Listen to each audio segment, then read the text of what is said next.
Wonderful. Welcome back to Flick Fights, everyone. The show where we take two heavyweight movies and put them through 10 rounds, and we tell you which one's better. And sometimes they're similar plots, sometimes they're just similar genres. And this week, I think we're just trying to make a case that one of these movies should be in the same vicinity as the other one, because one's a lot more popular. Because we're doing The Watch with Ben Stiller, Vince Vaughn, Jonah Hill, and Richard Ayoade versus Hot Fuzz. And just getting ahead of this, we know one is an absolute juggernaut that did much better, but The Watch is an underdog that a lot of people haven't heard of, which seemed like a sin to me when we came up with this episode. So we're doing that episode today, and then after this week, we won't be doing any wheel spins for a while because we're going straight into Spooktober, and we'll be doing Halloween Town versus Hocus Pocus, and some other ones after that. We'll let you know as we go, but yeah, last wheel spin for a minute, and then it's Halloween time. I don't know if we're going to do 4 full weeks for Christmas. That might be a bit much. Yeah, I can only take so much seasonal joy. Well, because I can fit stuff and say these are Halloween movies. I guess I can kind of do the same thing with Christmas. If we did, like, Die Hard and shit. Yeah, I mean, there's a lot of, like, Christmas movies you want to get into, like, like the stop animation stuff, too. The old shit. Maybe. I'm kind of thinking of how far you can stretch the genre so I'm not watching Holiday Cheer back to back to back. I mean, the first thing comes to my head is Christmas with the Cranks and the Santa Claus, and that's a lot of Tim Allen. Christmas with the Crank. What is the one with... we could do another fucking Vince Vaughn movie and do 4 Christmases. Yeah. And then Fred Claus. Yep. We got, there's National Lampoon's, like, a Christmas, and there's options. Like, there's stuff out there. Yeah. We'll get to those episodes when we get there, but I absolutely want to do National Lampoon's because that's, like, my favorite Christmas movie ever made. And I would put it up against A Christmas Story, which, like, I hadn't seen until a couple years ago. And people used to lose their minds when I would say I've never seen A Christmas Story. Yeah, I don't know how you missed that because, like, literally it's the only thing on television. My parents are Pentecostal. That's how I missed it. Okay. So, yeah, no joy. But somehow, fucking Clark Griswold made it through the filter because my dad loved it. Yes, it was just wholesome enough to make the cutoff. I mean, right out of the gates, there's porn, but whatever. He forgot that, too, because he put it on and immediately was like, no! Well, yeah, no, that's the thing. It's because everyone watches, like, the 4TV version. They cut out all, like, the swearing and the raunchy parts. Yeah, he was so good about getting to me before I would see it that I wasn't, like, till I was an adult that I saw that scene. I was like, oh, my God, I don't remember that. Yeah. No, I had an awakening when I went to England when I was, like, about 9, and I realized that after 9 o'clock in England, they don't censor TV anymore, and then Porky's came on. Cool. I learned a lot that day. That's amazing. Core memory. That's how I felt the first time I watched Love Actually without anybody there to skip scenes. But yep, there was a whole plot line in that movie I had never seen. Oh yeah, no, they're just like having conversations, like in very provocative poses, but they're just talking about like what they want for lunch and stuff. Well, it's funny when you don't see those scenes, the movie works fine without them. Oh, well, that movie is such a clusterfuck. I mean, you could take any aspect out of it. There's just an extra person at the end scene. Like, who's that? All right. Well, first we go through the tail of the tape. Let's do the stats for each movie before we go into the plots. But we'll do the tail of the tape and then briefly go through the plot of each movie. And then we'll take it through 10 rounds. So you want to start with The Watch on our tail of the tape? List here. Here we go. All right. So, tail of tape, we have The Watch, 2012, budget of $68 million, box office 35 million, international box office 34 million. It pretty much broke even, but when you like take into account advertising and stuff, it probably just like took a wash. Runtime 102 minutes, IMDb score 5.7, which I don't think is fair. And wow, the critics really shed on this one. Oh, yeah. 16% critics, 39% audience. Dear God. That was why I was so interested in doing this, because that blew my fucking mind. I don't feel like it deserved that at all. I'm like, feel like it should be like in the 60s or something like that at least. Like, it's got some good funny bits in it and some fun callbacks. So there's a little trivia tidbit here that I'll give you now. But when this movie came out, it was advertised heavily on the neighborhood watch and suburbia angle. And they had to respin the advertising for it because of the Trayvon Martin case. Oh, God. So that might be partially what happened to this movie. Maybe, yeah, just hit a social nerve at that particular time. Director, Kiva Schaffer, I think. Schaffer? I'm sure I'm butchering that. Schaffer? Sounds right to me. Schaffer, yeah. include Hot Rod and Pop Star Never Stopping, and starring Ben Stiller, Vince Vaughn, Jonah Hill, and Richard Ayoade. Ayoade. Yeah, something like that. The Terrible guy names. from Yeah. IT. Yes. Hot Fuzz came out in 2007, had a budget of about 12 million, a domestic box office of 23.6, international of 60.6 for a total of 84.1, had a runtime of which, oof. 121 minutes. Yeah, it definitely did way better than its budget. But when you watch the movie, you Yeah. can tell why. They didn't need much. Oh, yeah. No, they Other used the than town. I the guess. sheer amount of British superstars in this movie. It was like they took I know, every it's just- fucking body in London. I was surprised Hugh Grant didn't pop up in it. Well, that's just England. I mean, like, pretty much, like, with England, there is no really distinction between, like, a movie actor and a TV show actor and a theater actor. You're just a fucking actor. And they're in everything. It's like Doctor Who. Like, everyone has been Right. Doctor. Yeah, exactly. I'm surprised David Tennant wasn't in this, but I liked it. IMDb score was 7.8, and this is why it's ridiculous. The 91% from critics on this, I'm not going to say they're off, but when you look at some of the other shit they've given 91% on Rotten Yeah. Tomatoes, this isn't in that ballpark, and it definitely makes the 16% from The Watch look fucking ridiculous. Yeah. No, it's just like people are glazing this one a little bit. But I will say the thing about this movie though is the callbacks are near perfect. Like there is not a wasted ounce of fat on this script. Like, Fair. every single setup has a payoff. Every single joke has a callback. Every single physical bit of comedy has, like, it's repeated 3 times, even if you don't notice it. It's just like, it's on a technical level. I feel like this script is a masterpiece, even if, like, sometimes it drags a little bit in the middle, especially.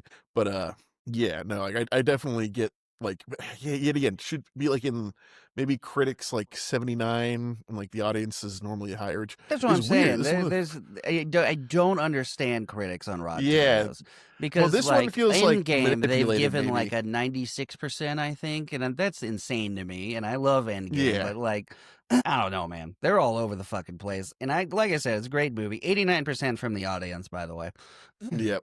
which makes sense to me. And a high audience score means not as much to me as when critics say a 91%. Yeah. I 'cause definitely trust it's the like- audience score more for when I'm looking for a decent movie. Case in point in The Watch, but that's Mhm. fucking crazy.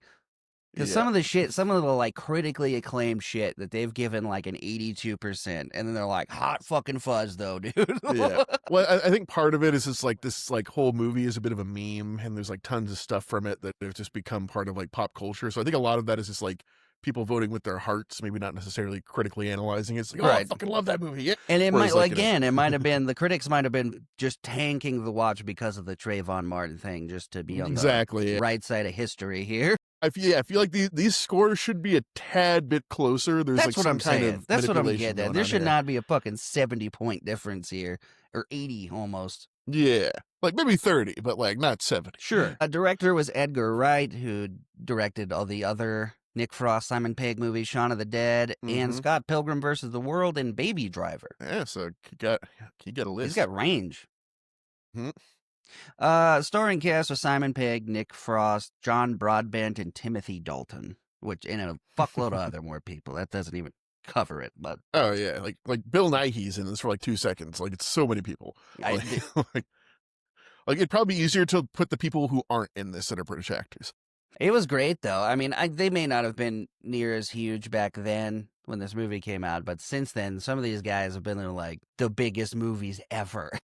Oh yeah. Or the like Black Mirror and shit like that. Like, they're all huge. Oh, and yeah, I guess they got like a tight enough knit group in England that when you put all of them together, it seems mind blowing. But it's really Oh yeah. just Well, like they've all all worked together and are friends and are all part of the same social clubs and everything. Yeah, so it's a fucking island. People forget. Like, Right. it's small. All right. Well, What do you think? let's dive into the skim the plot of The Watch. Yes. These both open with a montage of the main character, but with much Yeah. different tones, by the way. This one opens with just a montage of what a great, like, citizen Ben Stiller is in this movie, who plays Evan. Yeah. Yeah, he's like, I am in charge of so many clubs and so many civic duties and activities, and I have friends in every nationality except a black friend. Yeah, he says, I've never had a black friend, but I'm in the market. And I was like, oof, oof. Phrasing, man, phrasing. And they have callbacks to this too. There's the Asian housewife joke. Oh yeah, that cracked me up. That was like legitimately got He's the funniest part of this movie by a long shot. Oh yeah, Richard well, especially in the Ayoade. second watch through when you're like, there's a reason he's so fucking weird. Right. It was Yeah, and it goes. I work at Costco is like a big part of this movie. Like, I'm wondering, did this come out around the same time as that Dane Cook Costco movie? Because I feel like Costco was investing in movies. Was that actually? 'cause That there's- wasn't actually set in Costco, right? Though they called it like Bi-Mart or something. I thought. Yeah, it's something like that, but it's like blatantly a Costco. Yes, and, but this one was straight up called Costco. yeah, They borderline have advertising in this movie for Costco. So I'm curious to see Yeah. if they funded this at all, because there's literally parts where they're just talking about how great Costco is. oh yeah, and don't get me wrong, Costco's fucking amazing. It and I'll is. fucking want them And if I forever, was but- gonna have like an apocalypse level battle, I would want to do it in a Costco. Oh fuck yeah! They even say it's like they have everything. Like it's a plot point in the movie. But yeah, we meet Vince Vaughn during the opening montage, playing Vince Vaughn from every single movie with Vince Vaughn. He's buying a 3D Yeah. TV. Ben Stiller's helping a guy at Costco study for his immigration test, and he tells him, I This movie passed, did and they're all remind me- excited. This movie did remind me how much I hate the Chipmunks fucking franchise, though. Like, What? I completely just like it's just obnoxious. Like it's like the like I like the old Chipmunks. The old animated Chipmunks were great. The new 3D ones can go burn in the fire. Were the chipmunks in this? I don't. Oh yeah, it's what Vince Vaughn is watching. He's like, those chipmunks aren't 3D. Oh my god, those chipmunks aren't 3D. And like just that like 15 seconds of the chipmunks, like, oh god, that unlocked a part of my memory I had sealed. Like shit. See, you didn't even notice it. You were just like, that No, just I didn't. locked. I was just immediately locked in on Vince Vaughn doing Vince Vaughn shit. I'm like, wow, this just Oh. never really went away. Yeah, no, I think the problem was my cousins that I was like helping raise around that time, like were really into the chipmunks, and I had to watch all those movies multiple times and just started like twitching the second Same I as heard those them singing. Smurf movies, dude. Yeah. Pretty sure made by the same company. Had to be. I mean, they're both like Universal or something, right? Yeah. But yeah, Anyways. there's a security guard there who comes in and tells him he passed his immigration test, and they're all excited. And it also made me nostalgic for a time where this was celebrated and not so goddamn. Yeah. Yeah, because the whole thing is like he runs like a language, like a Spanish like language group, and he's like helped him like translate like the papers and stuff. And he's like, "Hey, buddy, like if like a bag of bugles and a thing of soda gum isn't tonight, don't worry about it." He also shows him he immediately got a tattoo to celebrate a citizenship that is clearly infected of the American Yeah. flag. But yeah, he's like, "Go grab yourself a bugle and some bugles and some soda." And he's like, "Thanks, boss." And then NWA starts blasting across Costco, and he's running around with a bottle of vodka. We have a link here. There's 2 NWAs in these movies. Is it in the Hot Fuzz too? So the There's a lot of Neighborhood Watch NWA Alliance- in this No, movie. It's I know, but yeah, no. In Hot Fuzz, it is the Neighborhood Watch Alliance. It is the MWA. Right. That's awesome. Mhm. I just noticed that this time. I was like, ah. Yeah, no, we'll get to it. But there was a few jokes I caught for the first time on this Do you watch think through they Hot threw Fuzz. in NWA because of Trayvon Martin? Maybe. The fuck the police and shit? Like, it feels... Yeah. That's It's fucked like, up. if we I wouldn't slide doubt this it in that they here, were that- trying to do some subliminal messaging here that we're cool. No, that's some fucking callous, blatant fucking like corporate like activism that totally was like Right. the black people are mad at this. Let's put their favorite song in this.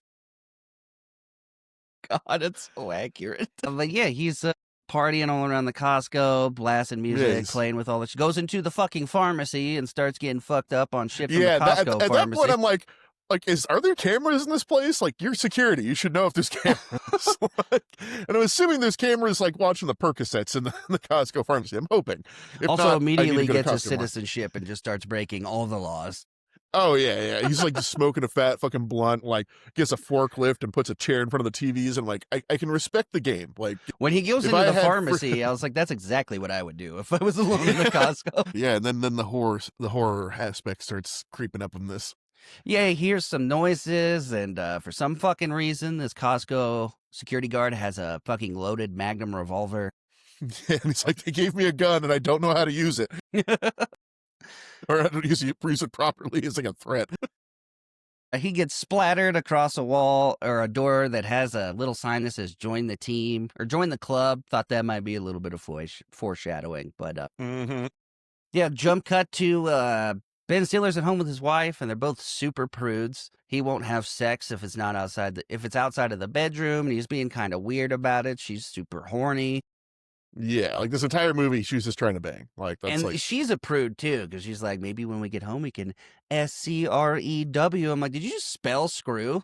it's like the most vanilla things. Like, and even like when they try to spice it up, it's like I'm on lingerie on the table. It's just like, oh, dude, is this what like suburban hell is? Like, oh, I I feel hate bad. it. There was Dude, some little I think, like offshoot plots in here and tropes that they like really harped on that I just wasn't feeling, and this was one of them. The overly uptight suburbia family that you just don't really see anymore. yeah. And then I think cut back to his like next day at the Costco. Well, he We drives get into a work after that, yeah. yeah, And yeah, yeah. After that, yeah, and we get our Last Man on Earth cameo. that was fantastic. Yeah. What is his name? Will Forte, and I don't know the other guy's name, but the fat dude from Last Man on Earth are Last the Man, cops yeah. in this movie. And I guess they got to be friends in real life. Chucho. yeah, Chucho. It was hilarious though. They were another best part of this movie, kind of like the cops in Pineapple Express, but Yeah, definitely that vibe. Just like these, like don't give a fuck irreverent cops who are pretty terrible bad at their cops. job. And it's the whole time like they think like they're just like suspicious as fucking Ben Stiller. It's great, Right. Yeah, but they're yeah, immediately he's like, he passed his immigration test. He's like, and that made you angry. and it's like what happened? It's like, oh, you can come and look, and he just like shows him, and it doesn't show us what happened, but it's just like this look on Ben Stiller's face, like it's like they skinned him, man. It was amazing. And then there's Yeah, a part right after that where he's on TV and they're interviewing him about the murder. And he's like, I'd like to put some of this responsibility on the public. He's like, yeah. there's only two of us. There's thousands of you. And he's like, not to point fingers, but I love Will Forte. yeah, and but he's like, I'm making a neighborhood watch. Well, he gets on like the local news and like we're gonna like figure out this murder and solve it as a community. And then like it cuts to like the three people that showed up. Right. Well, Ben Stiller's at a football game and giving his little speech. Oh, it's a football and game. That's right. Yeah, I forgot it's a football game. Yeah. super cringy.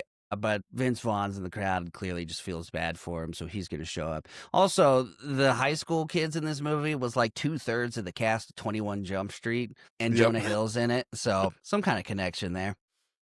Probably all the same casting agent or something. Right. And then yeah, they have the first meeting in his house where you get like your feel for everybody that's going to be in the neighborhood watch. And Jonah Hill's a psycho. Vince Vaughn is just literally fucking Vince Vaughn freaking out about Yeah. a Russian nesting doll. He's just happy. He's just happy to be here. Like The most, like, if you were to make a parody of Vince Vaughn reacting, like, if it was like a Whose Line Is It Anyway, and they're like, dude, yeah, Vince Vaughn like and a Russian nesting doll, that's exactly what he would do. Yeah, and it's like Ben Stiller's giving this huge like or trying to give this huge speech and like no one else is fucking paying attention. He's like, did anyone else here cry themselves to sleep last night? Well, my tears have turned into fists. Yeah, he's got these incredibly detailed packets, and he separated the town out in the quadrants, and they're just not feeling it at all. Yeah, and everyone's like, I thought we were gonna like get together and drink and maybe talk about this, and like Right. fucking Ben Stiller has like an action plan with like multiple points of like interaction with the community and fucking Yeah, Jonah Hill drops that he's a failed cop, failed like the psych exam and shit, and he's sitting there flipping a butterfly knife around. So, you know, another reason this might have been a little too on the nose during Trayvon Martin. yeah. It's like, I'm too crazy to be a cop. And then he becomes a cop by the end of the fucking movie with like no personal growth whatsoever. Like he's still the same guy that failed the psych exam the first time. He just did some Right. cool shit. Richard Ayoade shows up late. He plays Jamarcus. He says he's recently divorced and wants to be a part of the community. And when they're all talking, he's like, I want to hear everybody's vision of what they want this to be. And when they get to Jamarcus, he's like, I picture this. Walk in, Asian housewife, scared. She sucks my balls. That's his entire dream. He was an Asian housewife sucking his balls. Yeah, it's like I'm such a badass. She's like, do you want me to suck your balls? And it's like, yes, and that's what I'm here for. And everyone just kind of stares at him. And yeah, and like Vince Vaughn is like, okay, this fucking sucks. Let's go to my man cave. And He's just like, I got hijacks, flat screens, lazy boys, beers. Let's go. yeah. Everyone's like, yeah, except Ben Stiller's like, no, we're here to work. Yeah, he throws a fit once they get there. It's like, all right, you guys have fun. I'm going to go, like, do actual neighborhood watch shit, and they're like, okay, cool, dude. Like, they don't even give a fuck. Mm-hmm. And then you meet Evan's neighbor for the first time, who comes up with some mail he got that was for Evan, and he, like, very aggressively hits on him. Yep. Yeah. Creepy. Yeah. It's just like, you have an excellent specimen. And it's just like, obviously supposed to be like a red herring for all the shit that's going Right. on. He's like, I see you out We there also, jogging. He's like, your skin is fantastic. yeah. Also, one little thing, we find out that Vince Vaughn's daughter is baby Starlight from The Boys. Oh, right. Yeah. Yeah. Yeah, that was another weird element of this movie. They would Yeah. occasionally That come back to, and I'd be like, why do we even need this? really didn't affect, I guess it was to give Vince Vaughn's character something more to do and more emotional investment in the end. Which But he didn't like, do well. I did not buy no, him as a father at all. no. Like he feels like the uncle that got saddled with like his like niece for the weekend Right. and is just trying to keep her alive and not pregnant. Like Right. those are like the two things. Like, I return you to your parents alive and not knocked up. I have succeeded in the weekend. Right. He comes inside. His wife's less than thrilled that he's in another club. Drops that she's ovulating. So the running theme of this movie is they're trying to have kids. And then Bob shows up with some sweet jackets for the neighborhood watch. It has like, what is it? A tiger, some flames, and Wings, like and eagle wings. And he was like, this is Chinese for fuck you. Chinese symbol for shut the fuck up. That's what he says. And he says, I would see this as, he's like, this looks like a doo-wop group, not a neighborhood watch. He's like, I would see this doo-wop group. Oh god, I think that's also the scene where like everyone like runs in and like basically sees like Ben Stiller's wife like spread eagle on the table. That's I think, much right? Is that later. that one? Oh, that's later? Oh, okay, never mind. No, that happens. Yeah, that was another cringy part. Yeah. And then they get all psyched up because of their jackets, and then jump cut to them bored doing a stakeout at Costco. Yep. Then there's like the can peeing scene, which wasn't necessary. That's what I'm saying. This isn't one of those scenes that felt like it was supposed to be like, this is going to be the funny one everyone remembers, and it wasn't that until Will Forte showed up again, honestly. Yeah. Vince Vaughn pisses in a can, and it's a whole goddamn thing for like 3 minutes. Yeah. It's really weird. Yeah. Like really, really focused on too. Like it's like not the whole car cut. becomes part of it, and he's like, stop for me and keep going. Stop for me and keep going. And like, it's so weird. Yeah, it's like everyone's getting involved in it. It's just odd. It's an odd scene. But yeah, then Will Forte shows up and he's like, why are you here? And he's like, well, the killers always return to the scene of the crime. It's like, looks like you're returning to the scene of the crime. Just the entire They sit time. there and give him shit. He's like, do you remember me? Jonah Hill asks if he remembers him because he failed out of the police force. And he's like, no, I don't. That really pisses Jonah Hill off. He's like, anyway, here's a ticket for drinking in public and another one for pissing in the can there.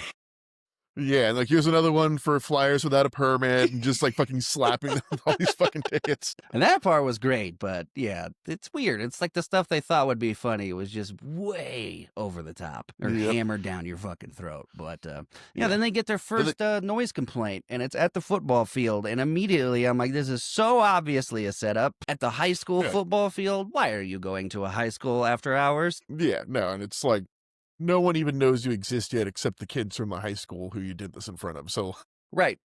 Yeah, you're just asking for trouble.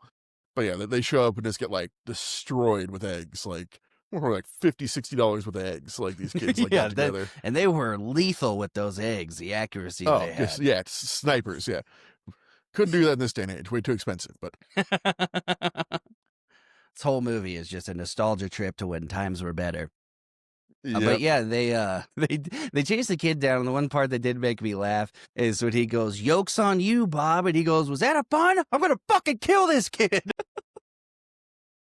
Yeah, and then Ben Stiller, who's like just like this whole movie's been established, is like, I run and take care of myself, just like fucking like Terminator fucking sprints to take this kid down. I will say, watching Ben Stiller run in this movie, I was like, God damn, he can run. That was like some Tom Cruise level running. Yeah, I feel like he just was like in really good shape, and it's like my character runs. Like it's like I need to show this off. I need to. A lot of his movies, they seem to make a point about how he works out, and good for him. Yeah, I mean, ever since Heavyweights, they do like a carbon copy of the 21 Jump Street. The first time they arrest somebody, and they're like teabagging him and shooting guns up in the air. It was just like that. And again, weird that they had so much of the cast from 21 Jump Street. Yeah.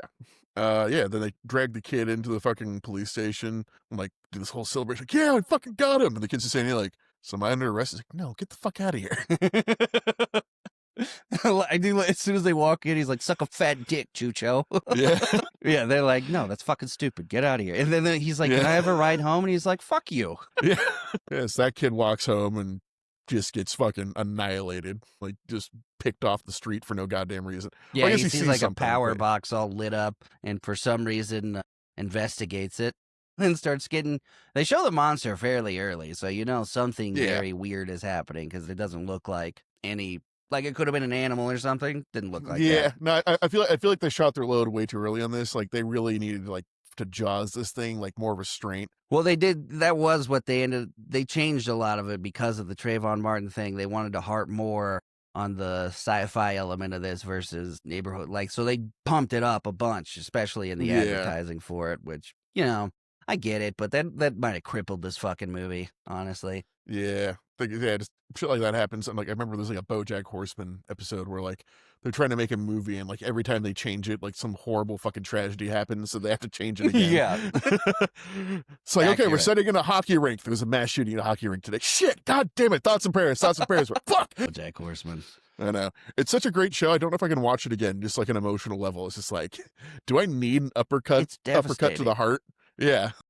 Like in such a real way, it's like, funny horse show, and now I'm thinking about death.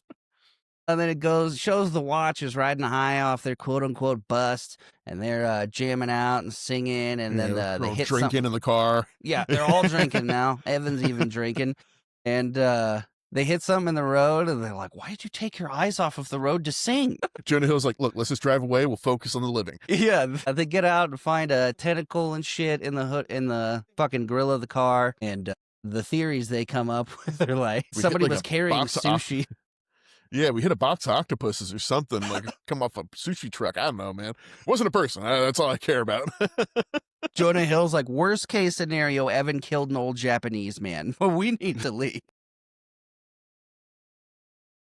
Yeah, then they find some slime on the road, and it's like, oh shit, that's like the slime that was like near Antonio, which was like the guy that died at the beginning. They get a running gag started here that I love, where they're like, "It feels like cum." And they're like, "Does yeah. it feel like cum?" And then when Richard Ayoade picks it up, he was like, "That is the feel, color, taste, consistency of cum. It's all there. It's cum, Yep.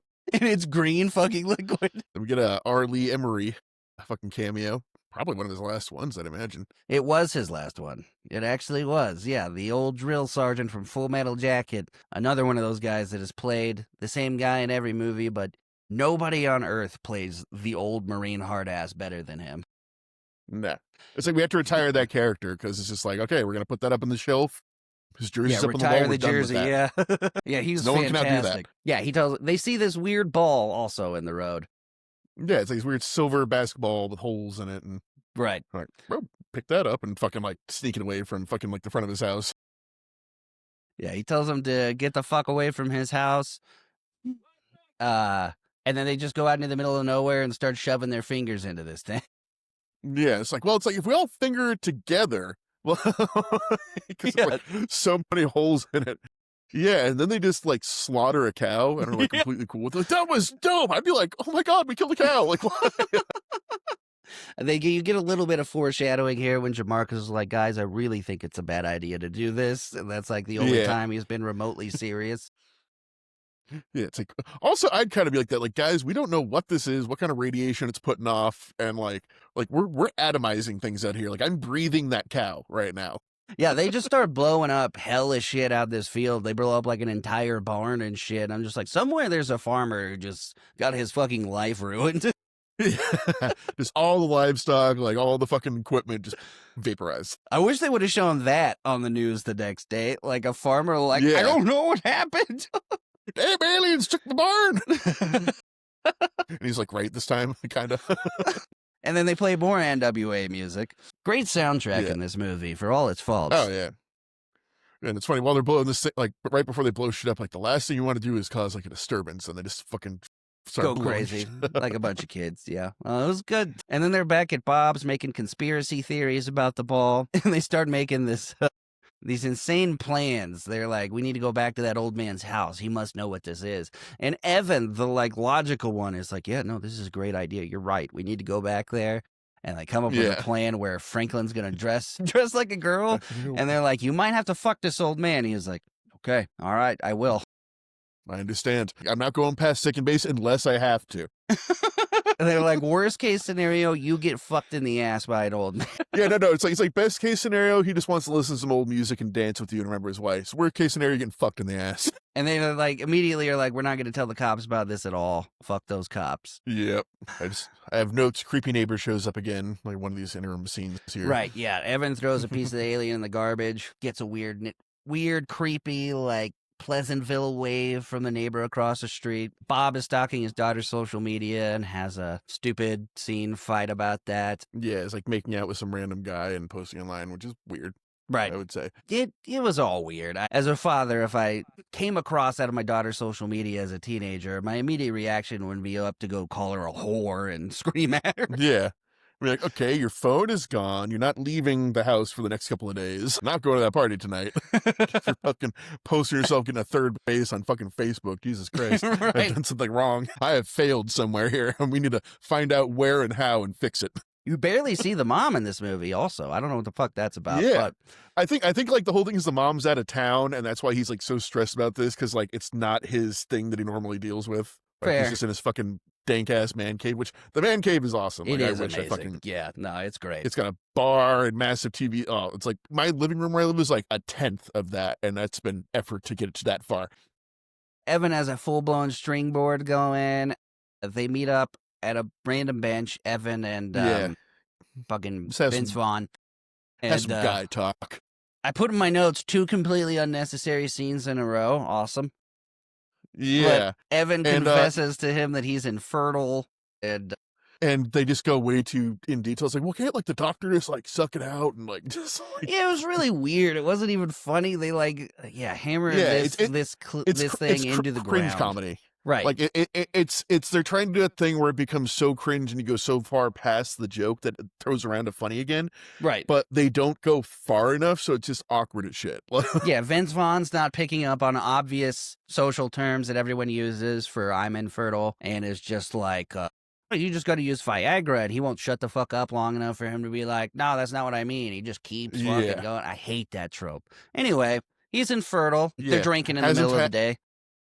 Hasn't told his wife yet, which is Right. like, Another cliche I can't stand. Like, that would never happen. yeah, liar revealed shit. It's like, and like Vince Vaughn's like, she married you, not your dead jizz, so like deal with it. Like it'll work out. Right. That's why he hasn't been having sex, because they want to have a baby, and like he finds that he can't, and he's feeling all fucking bad about himself and shit. I can't stand that cliche, man. When there's an underlying lie in the movie that you're just waiting to come out that is not relevant to the plot at all, I fucking hate it. Because that means Yeah. inevitably there's going to be a moment in the movie where you have to detour away from the plot to deal with this stupid fucking lie coming out for no reason. And it's honestly Yeah. just feels like lazy ass writing to me. Yeah, but it makes us know his character more in a very tell don't show way. No, it doesn't. Oh, tell, don't show. Yeah. Yeah. So I'm going to tell you about these things Yeah. instead of showing you the effect of my Exactly. life. I'm just going to sit here on a bench and list out my problems to you. Exactly. We all know good media is tell don't show. Then they get a call from the drill sergeant that something's on his roof. They Yeah, show you up. all They back see in my roof. right. They show up. They don't see anybody. They don't see anything on the roof, and they see something in the bushes. And what the fuck is wrong with Evan? He can Yeah, clearly no. see that it's an alien, and he's just like processes it, accepts it, and start trying to coax it within a half a second. Yeah, it's like he like immediately goes to, it's like, oh, this is like E.T. or Close Encounters Right. of the Third Kind or some shit, and like we just need to communicate. And fucking like, God, what's his name again? Jamarcus is like, we should run. Yeah, we should leave. And he's just like, you want gum? You eat this. And starts doing It's the like, see, he weird likes Ben gum. He's like, Stiller. everyone fucking likes gum. We need to leave. Gum is delicious. Like that doesn't tell us anything. Yeah, he's like, he's got something to show us. Show us your gift. Show us. And then he fucking heaves half of the dead drill sergeant out at them. Yeah. Oh my God. And then like it starts coming out of the fucking like bushes at them, and they just fucking like kill it with a fucking garden gnome. Yeah.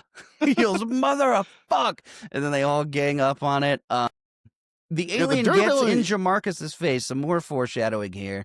Alien gets in Jamarcus's face, doesn't do anything, and that gives them enough time Yep. to like choke it out, essentially. Yeah, and the And knock it durability out. of the aliens is all fucking over the place in this movie. Like a bonk to the head will knock them out, but Right. shooting them doesn't kill them. It's like Yeah. especially with like the joke of their weakness later. It's just like none of that previous shit made sense. Also, Like, the okay, you joke know, of their weakness, I'm 99% sure they got from Scary Movie, but yeah. And yet again, you know what? They could have made that joke work. Maybe fucking Vince Vaughn comes up behind him and kicks him in the balls and he passes out. Like that could have been some fucking foreshadowing. or Like, they but acknowledge yeah, it would have been cool. Like, you mean Scary Movie was right? yeah, exactly. But yeah, they knock it out. They take it back to Bob's. I was like, so they half of them haven't seen it yet. Like Vince Vaughn hasn't seen it. Franklin Yeah. hasn't seen it. And he has it like wrapped in a sheet. And I put in my notes, how the fuck did he get this giant alien body into the garage without a single guess one of just them him being and- like, what's that? I guess him and Jamarcus are just like, no, wait, we have to do like the reveal. I'll show you in Yeah. a second. Just let me get it in here. Yeah, we gotta make this. We gotta milk this. Yeah, and then they just proceed to violate an alien corpse for fucking like 10 minutes.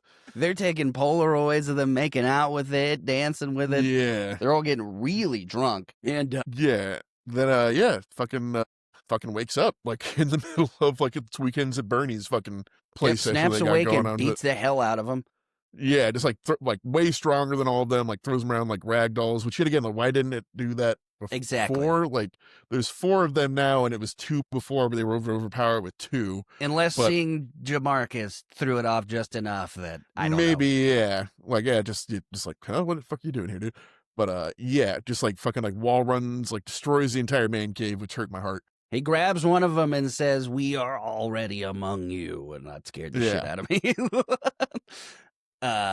And then Evan, grabs the it fucking runs ball. out. Evan puts it together that they take the skin, like all the dead bodies have been missing skin. And he's like, oh, they take the skin and wear it. And then Jamarcus says, if they wanted you dead, you'd already be dead. We should keep Mhm. this quiet. And I'm like, God, they are really hammering the foreshadowing here with Jamarcus. Yep.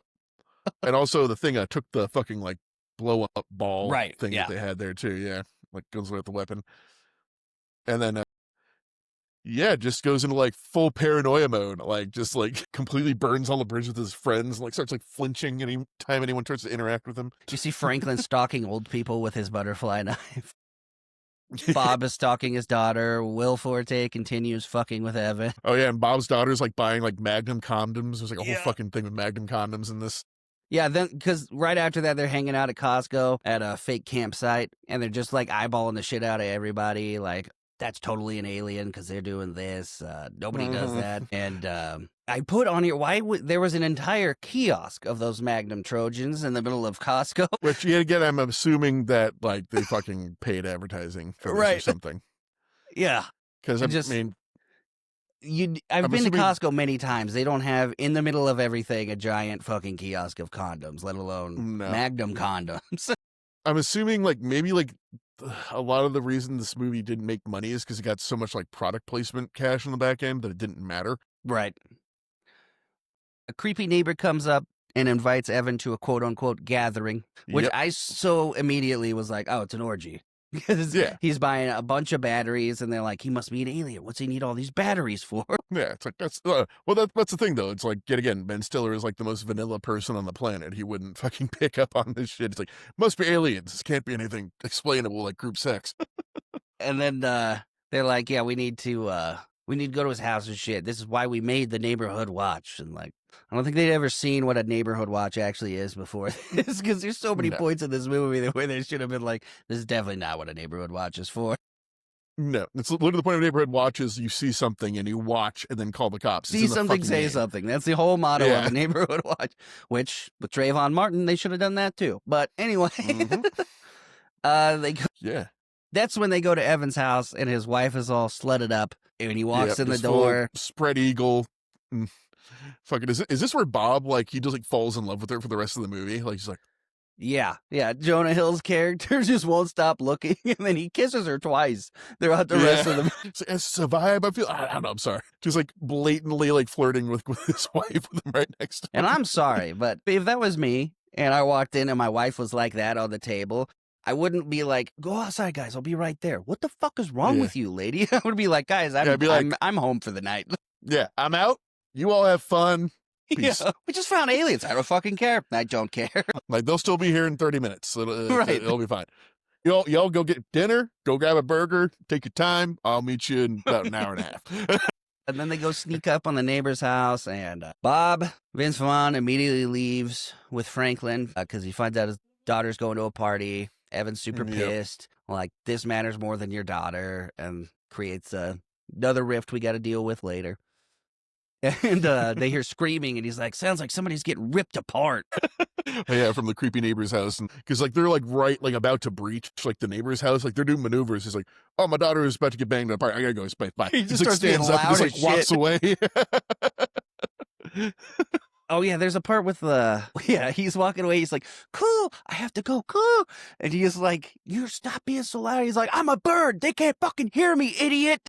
And then, like, the neighbor hears him and just fucking, like, pops around. Like, hi. It's like, you all lurking and peeking. And then he starts walking him inside, and we're cutting back and forth between this, and Bob and Franklin show up at this high school party like creeps and are just standing there watching everything. And Franklin's immediately like, I want to get in on this. There's twins over there. Yeah, just, like, obviously, like, body language, like, they don't want anything to do with them. And he's just, like, fucking pushing way too hard. He just goes full statutory right out of the gates. But yep.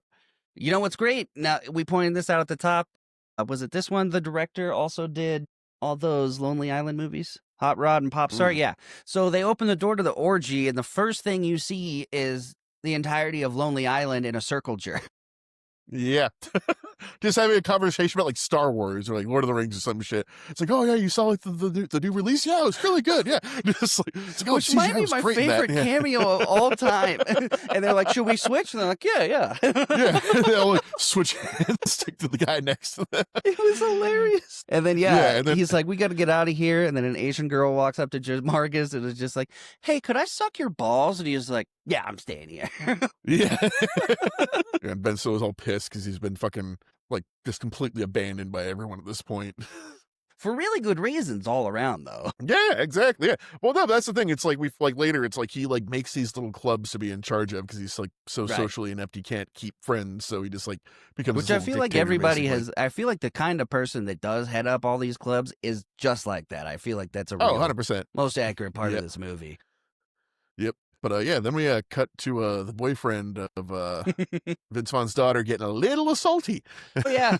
Yep. The boyfriend's getting a little rapey with his Trojan Magnum. She falls asleep or she starts passing out, says, I don't want to, and he's going for it anyway. And then enter Bob and Franklin, and he's like, get the fuck away from my daughter, and gets his ass whipped by this high school kid. Yeah. Oh, no, beyond that, like I would have immediately, like, I just got thrown 35 feet through a fucking wooden glass door, skidded on the ground outside. I'm like, that's a fucking alien. Like, the only thing on this planet that I've seen is that strong is a fucking alien. Like, I would have just been immediately like, nope.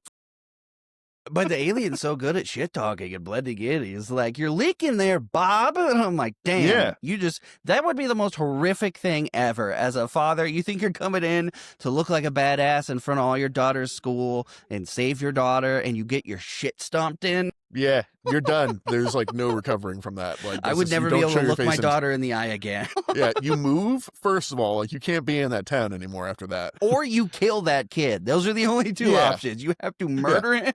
One of you needs to not be here anymore after that. That's like primal head of the lion herd shit. Yeah, it's like, oh, I guess I have to go die out here in the savannah now. Shit. Exactly.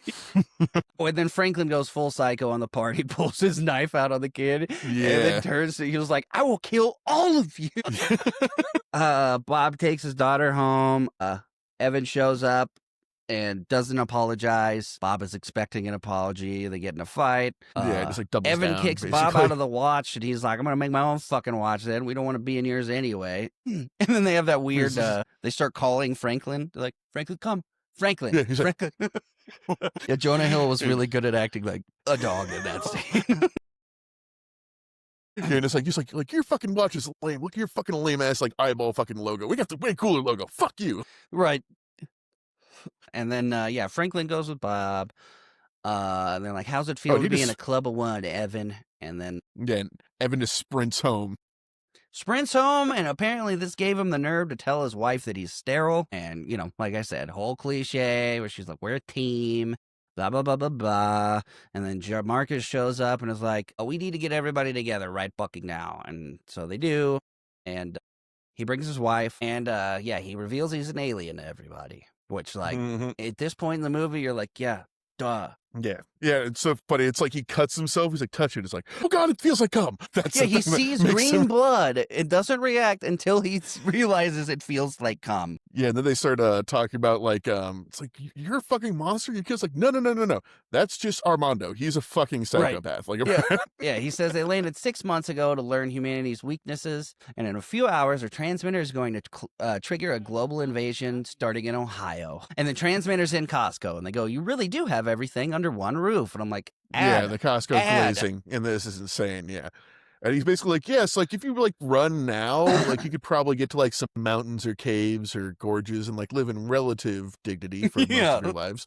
Dude, you ever see that South Park episode where Jimmy's the only one that can tell when something is an ad? Yep. That's what I started feeling like in this movie. I was like, oh my god, it's an ad.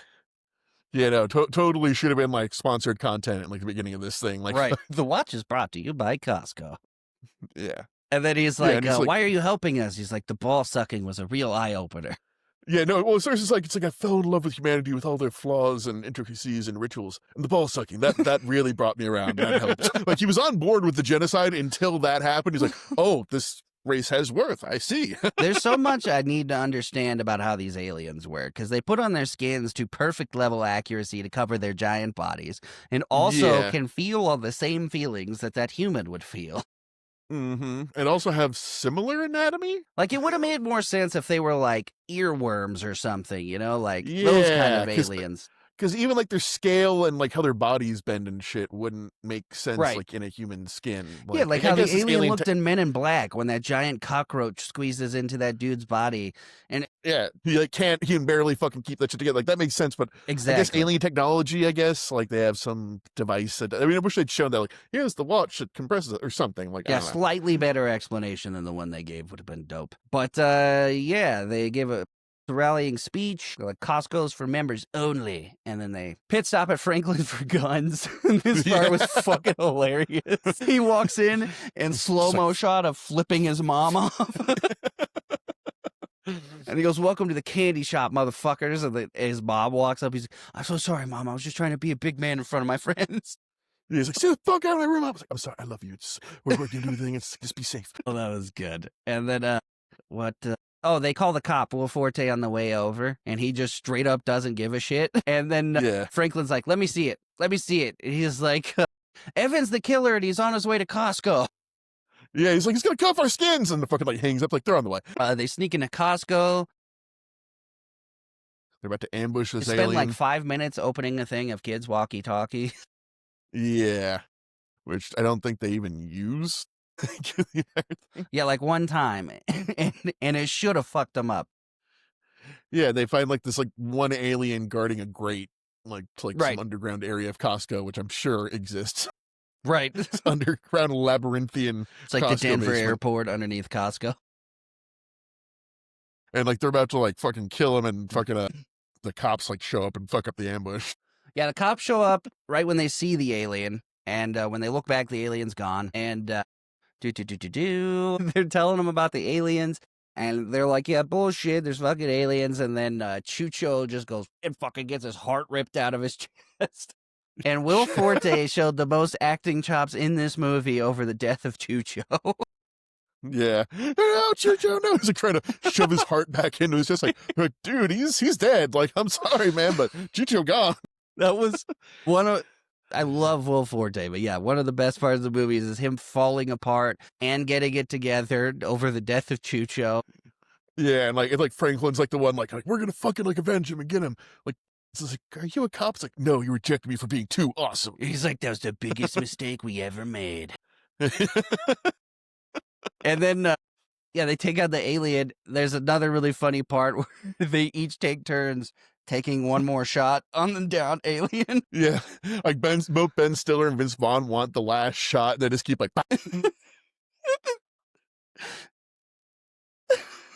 Like It's they fucking have to shoot awesome. it so many times to kill it because like they shoot it full of holes and it like falls down, then it gets back up. They fucking shoot it again. And they're just like, Just so casually taking shots at this alien. Yeah, they're like, we gotta go take care of this baby. I love you. And he kisses his wife goodbye. And then Franklin also walks up. He's like, wait for me, baby. Also kisses his wife. yeah, And I think that He's- wasn't yeah. scripted because she like starts cracking up, and so does he. Oh god, yeah. And then we head down, and first off, we find out that Vince Vaughn's daughter's boyfriend is an alien because we didn't fucking know that beforehand, apparently. And Yeah. he's like, "You all go forward, I'll take care of this," and fucking like, Yeah, has a 1v1 against the alien kid, and is for the most part getting his shit wrecked. yeah, just getting thrown around the entire time. I do like this thing where it's like they find this like the giant transmitter and like they're like, okay, Jamarcus, how shit this sounds like. I don't fucking know. I'm not an engineer. It's like, He's like, can you "What?" It's like, explain how cell phones work? He's like, yeah. There's like a tower and signals. Yeah. He's like, I don't know. All the shit's plugged into that ball up there. I guess maybe. Like, just like, it was like, I have an idea. And just fucking shoots it, and it's like, oh, it was my idea. It doesn't do anything. To be fair, that's what my first thought would have been to shoot the thing. Yeah, no. And then they're unloading on these aliens while Bob is fighting the kid, and they all run out of ammo and start Yeah. running away, and then all their dicks start exploding, and Jonah goes, "Why are their dicks exploding?" And you see Jamarcus just fucking two-gunning it with the most insane. They all after this have the most ridiculous accuracy. Like couldn't nail Jamarcus headshots. just like independently like aiming cross-eyed and shit, Just basically. deleting penises for. He was like, "What are you doing?" It's like, "Oh, our brains are in our dicks." Which And then, makes you wonder what that poor Asian woman was actually sucking, but yeah. Right? And then they over the radio tell Bob their weakness is their dicks, and he just straight up rips this kid's dick off. Yeah. He's like, Magnum condom my ass. So yeah, Evan climbs up, pulls the ball off the transmitter. Massive swarm of aliens comes in, and they got a chase scene like through the hundreds of them, Costco. apparently.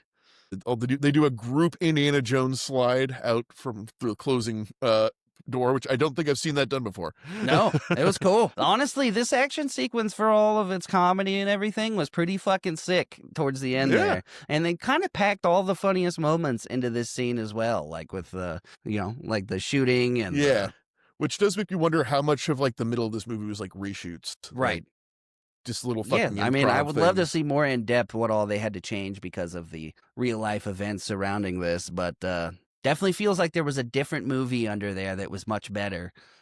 Yep.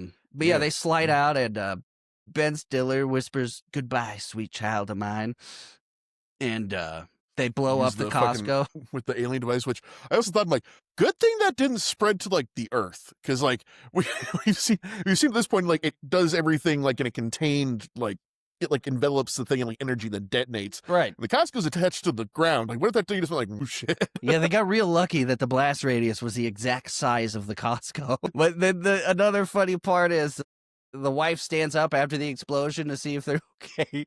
And just listening to Will Forte go on, laying on the ground, he was like, "Are those tears of joy? I can't tell if those oh, they're not tears of joy. Oh my God, he's dead. I'm so sorry. You're going to find somebody." So fucking funny.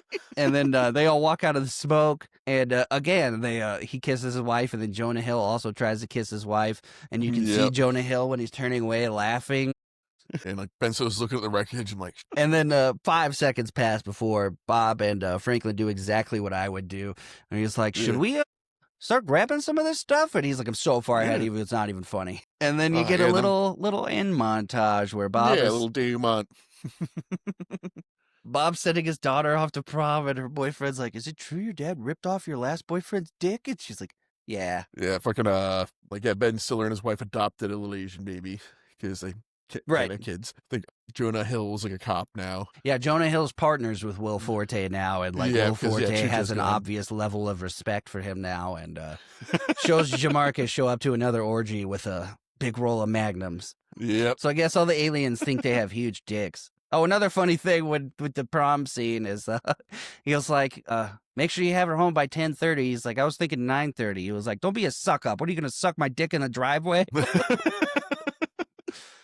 Yeah, and then just kind of ends after that. Yeah. And yeah, like I said, all in all, don't agree with the 16% for this movie at all. That No, was I feel this insane. movie C plus, B minus if I'm drunk. Right.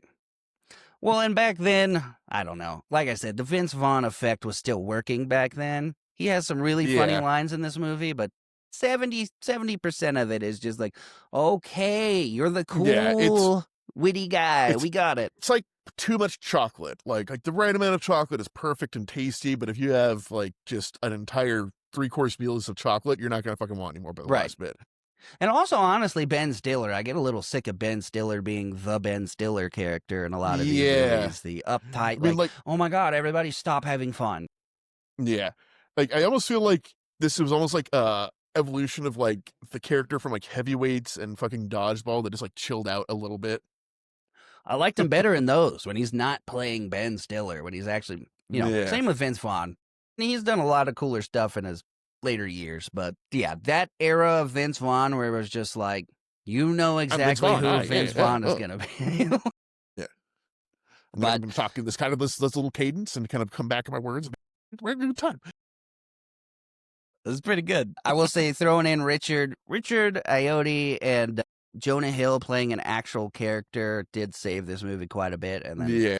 all the other, Will Forte, you put him in anything, and I've never seen a bad Will Forte character. He's the best. It was weird though. Like this was a movie that was almost like less than the sum of its parts in a weird way. Right. All right, now on to the ringer, the money line favorite going into this matchup, Hot Fuzz. I also always mix up which one is Simon Pegg and which one is Nick Frost. So Yes. in my notes, Nick- they're credited wrong. Nick Frost is the one that looks more like me. That's how I keep it straight. Wait, what? Simon Pegg is, I think, right? Simon Pegg No, is the fucking Nick Frost is Nick in this movie. Really? He said he insisted on keeping his first name for this part. Nick Frost is Nick Well, I've been- Angel. Then I've had that backwards for fucking years. That's what I'm saying. I thought he was Simon Pegg, and I thought Nick Frost was the chubbier one. Well, I've given people wrong information for a very long time. Well, now I'll remember it forever, because now that I know that Yeah. Nick Angel is Nick Frost. And what a cool fucking name. You could have just kept that name. All right, so Anyways. Hot Fuzz also opens up with Yes. a montage, but it is the montage of all the accolades of being a super cop. Yeah. He's Which describing everything all is of his- referenced too. Like everything Oh, that yeah. they talk about like becomes relevant in the movie. Yes, this is incredibly handcraftedly written with such a small budget, too. And yeah, it's a very closed circle, everything that comes up.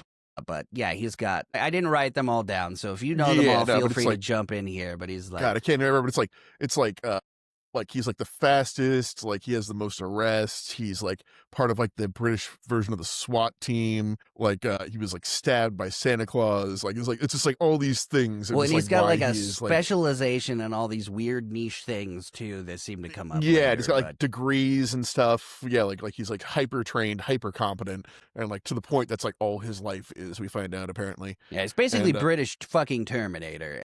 Or Yeah, RoboCop. essentially. And, Yeah, without the robot because he doesn't need it. right. Yeah, but yeah, it's like and then like the first shot is like a great shot. It's just like him walking this backlit like police lobby, like in silhouette, Right. and he's been summoned to his bosses, one of which is a hobbit. Yeah. Yeah, dude. Yeah, right out of the gates, you see all the upper echelon actors of Britain. I don't remember all their names. Actually, let me see if I have it here in our references. Nope. Most of my credits are for when he gets to the town. But yeah, that guy that's in everything and another guy that's in everything are his bosses. It cuts from that awesome montage of how dope he is to a you're being promoted to sergeant. And he's not Yep. even excited Like, oh. about it. He's just like, okay. He's like, what was that? To where? What's the name of the town? Staffordshire? Or no, it's something like that. Hold on. Yeah, it's somewhere in the country, and it's some very British rural sounding name. Yeah, like no, my great aunt lives Hang in a on. town exactly like this. It'll come up It's- later too, so I'm looking it up. Name Yeah. of town in Hot Fuzz. It's like Stanford or something like that. Sandford. Sandford, that's it. All right. I was Yeah. close. You're being promoted to sergeant, and where? Sandford. He's like, but that's in the country. Yeah, and he's like, you've always said you wanted to like retire to like be a sergeant. It's like, yeah, in 20 years when I fucking retire. And then he's like, They do another, like, it keeps escalating, classic British Yeah. comedy. He's like, you want to It's talk like, to well, the do you want to go inspector to about this? Yeah, it's just like, do you want to talk to like the lieutenant about this? Like, yes. And he fucking goes up, and they're like just two people sitting at the desk, And he just and it's repeats like the same thing. yeah, until we get to the chief inspector, which is fucking Bill Nighy, fucking Davy Jones himself. Yes. Or I guess Another we go back to fucking Love Actually. Yeah. He's in Love Actually. He's in this movie I keep meaning to watch called About Time that looks like a tearjerker. We should do that, actually. Yeah, We'll and come like back the to that the later, rest of fun tearjerker movies. But yeah, like all the previous bosses have been pretty much like, sugarcoating. It's like, oh, you're so amazing, and it's like, look, you're making us all fucking look bad. Yeah. Like, your arrest record is 400% higher than anyone else. Like if you keep literally this putting us out up, of they're going to have all our jobs. And I love this Yeah. guy is like the most oddly suave older man in the world. Everything yeah. he says is just like syrup. Oh yeah, it's like he's in Underworld too. It's just like he's a corpse and he's still smooth. He's like great. he's just yeah. He's No, like, Bill you're Nighy making is us a all legend. look bad. But yeah, then he goes to It's like, tell... you can't make people disappear. It's like, yes, I can. I'm the chief inspector. I can totally make people disappear, which is a reference to later on. Yeah. And then he goes to tell Janine, who was his wife or girlfriend or whatever. Yeah, is his girlfriend. You know who Janine is played by? Mm-mm. It's fucking Kate Blanchett. You see, Kate Blanchett is one of those names I've heard a million times, but every time I hear it, it doesn't ring a bell. Kate Blanchett. Yeah, you look it up. Really? Wow, she looked way different in this role. Well, the whole thing she's wearing, like, that's the whole thing. She's like super hot, but she's wearing like this like fucking like mask and full body suit, so it doesn't even matter that it's Kate Blanchett. Right? Yeah. You can't see her. You only see her fucking eyes. Crazy. Yep. Yeah. It's like that level of a joke. Just like you have to go look that up afterwards to find out the joke. They're at like a crime scene. Yeah, and he's like, I'm leaving, and she doesn't fucking care at all. Yeah, she's drops like, a line about we he barely was see married each to other. the Force, and Yep. she's got a new She's like- boyfriend now. Yeah, and it's like, is it Dave? It's like, no, look at Dave. I wouldn't fucking touch Dave. It just looks exactly like here. It's like, I'm fucking Bob. And like Bob's like next to her, like, oh, just like the same as Dave. And what I love about British comedies is, if this was an American one, this would be such a fucking through line that comes up so often. It makes it way more dramatic than it is, but there's just this little moment. That's it. He's like, we're splitting up. She has a boyfriend now. We're Okay. done. And then we're done. Yeah, that it cuts. So it's like, oh, you all realize that window was broken from the inside. Everyone's like, what? And then he's like still the best cop ever.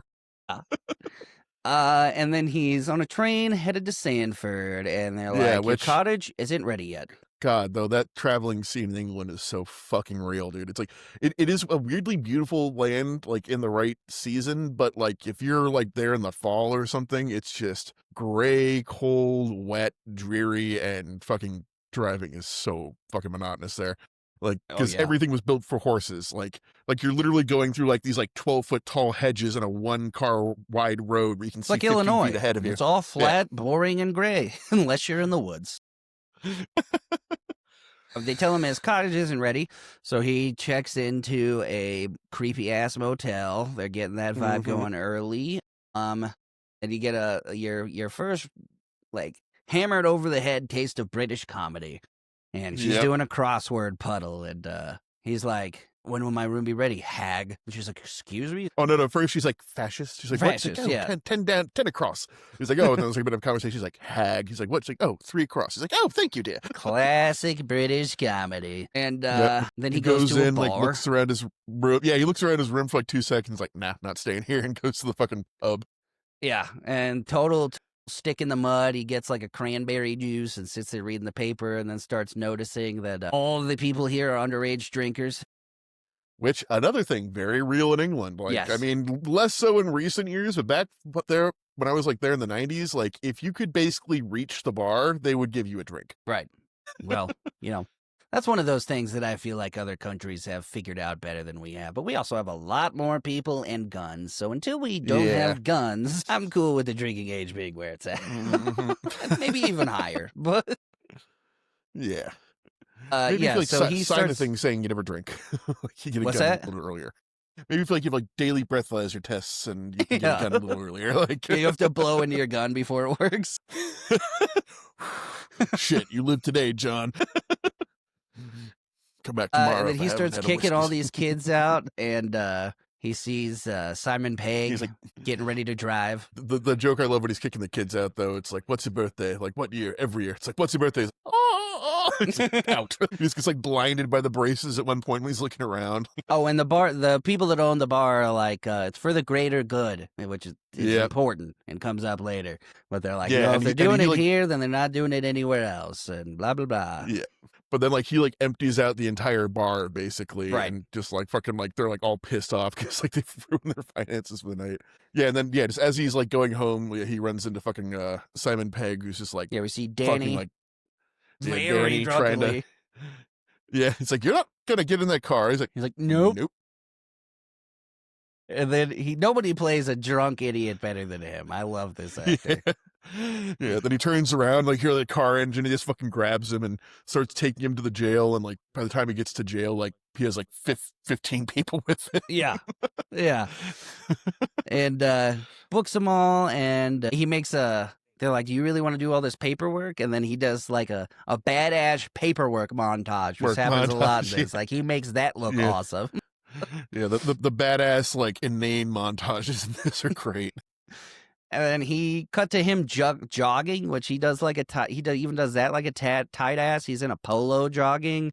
I'm like, that's so wildly uncomfortable just thinking about your nipples alone trying to jog in a polo. Oh, yeah. Yeah, and we get the Village Green Preservation Society playing over this whole thing. Right. And good morning, Sergeant. Right. And we get, I'm a slasher. My discounts are criminal. Catch me later. And then the more British Naked Gun style humor. This guy is constantly just saying shit to make you think he's a murderer, which isn't technically wrong. No, it's like he's a red herring, but he's not. Like, it's really interesting. Like, it kind of comes back around a few times. Yeah, very much made me think of Naked Gun with how insanely to the point his little tidbits are. Yeah, and it's like. Yeah, he heads back to the fucking the police station, and he's gonna go like interrogate the drunk guy from last night. And he's like, it's like open 4, and like they're like, Daddy, open 4. He's like, oh my god, he's gone. And then Danny pops up and he's like, oh my god, who's gone?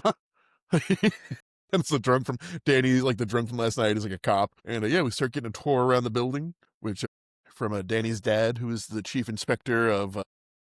Yes, Inspector Stanford? Butterman. And everybody in this town has a name of like either like an occupation or like what you would think would be a hint at the plot of the movie, because you got like Reverend Philip Shooter, and the fucking grocery store guy is Slasher. Skinner, and then there's Skinner.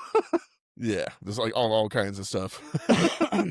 And the jokes in this movie are deep and layered. But yeah, they're doing the tour. They let slip that the cop that was there before him had a nervous breakdown and had to leave. Yep. And it's like we find out Sanford is the safest town in the country. Apparently there's like no crime here whatsoever. And like they go to the riot room, and like the entire riot like gear is like completely covered in dust. Like it hasn't been touched in years. The evidence room is completely empty, and like the password is 999. Which I don't know if that was a joke. That could have been two things. One, that could be a joke. They never like reset the fucking code. And the other joke is 999 is 911. Right. So that's what I figured it was. Yeah.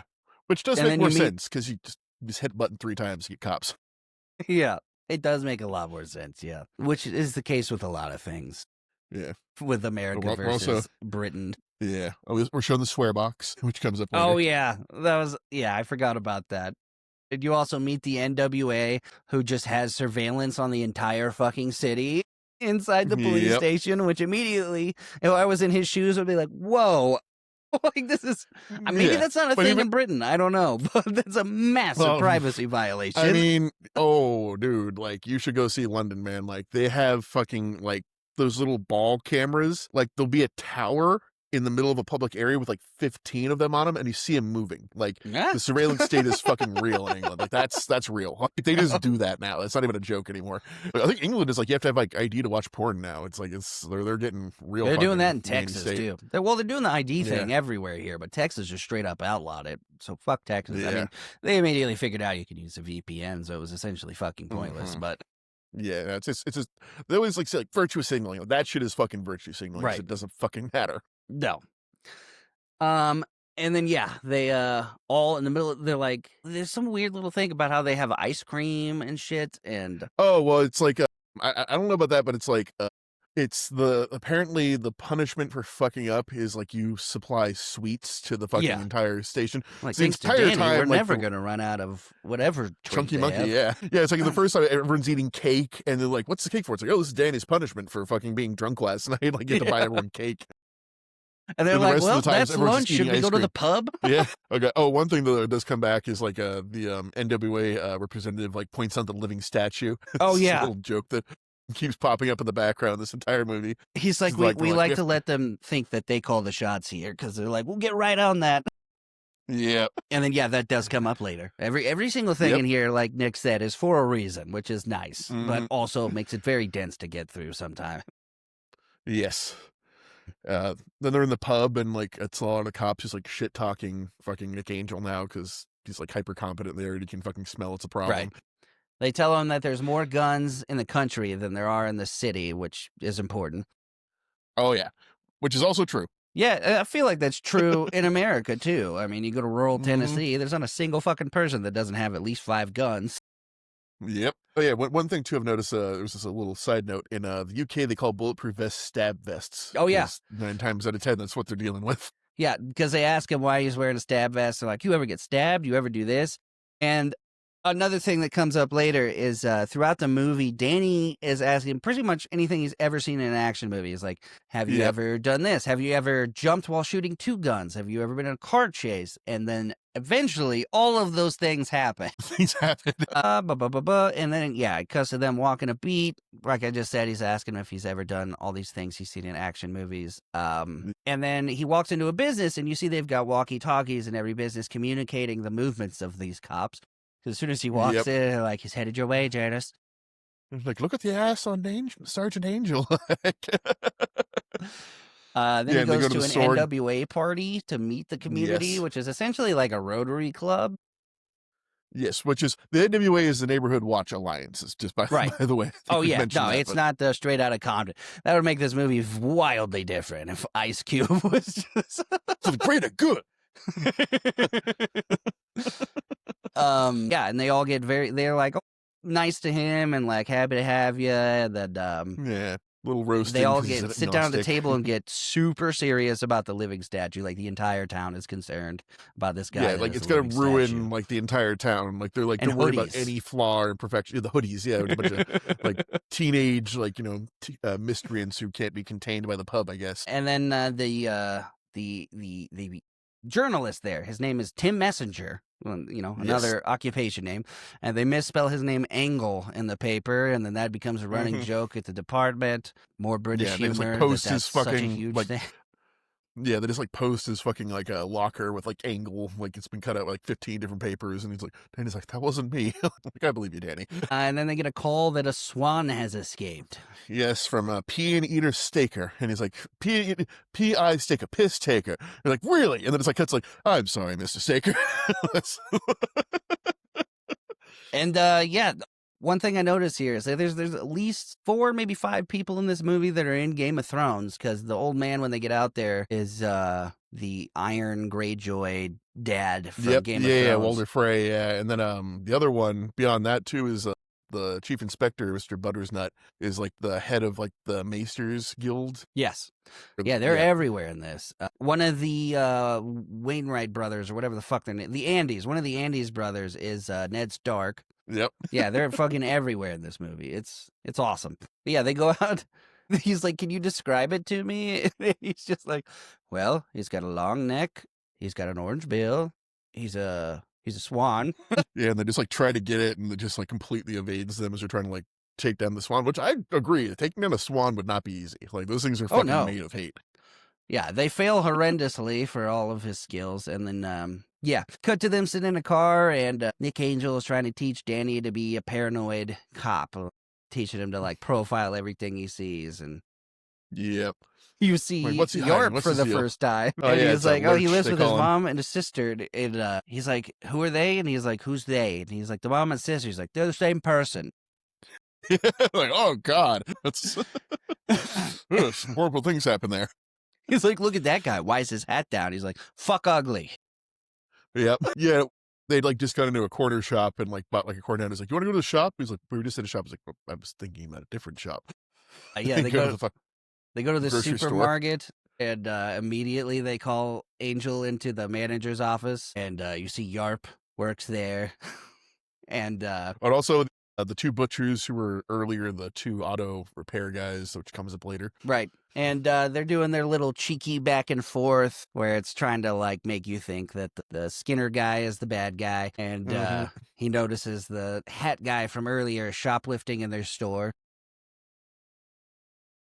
And he just like appears next to him, basically, just like poof, like fucking And he's like smoke cloud, essentially. in his eyes begging him to take off running, and he does. And Yeah. you get like one of my favorite scenes from this movie is the very clearly practically edited where Nick Frost jumps over one fence, goes down, and then has to be a stunt actor comes up and starts doing fucking flips over all the It's fences. just like, yeah. And then like fucking Simon Pegg's is like, all right, let's do this, and just fucking Can't even get past the first one. He just breaks through. You know, it. that's another thing. In every Cornetto film, there is a fence jumping scene. Right. And then while he's chasing him, he sees the swan, and he sees the graffiti guys. Yeah, and he's like has like this like moment like swan, shoplifter.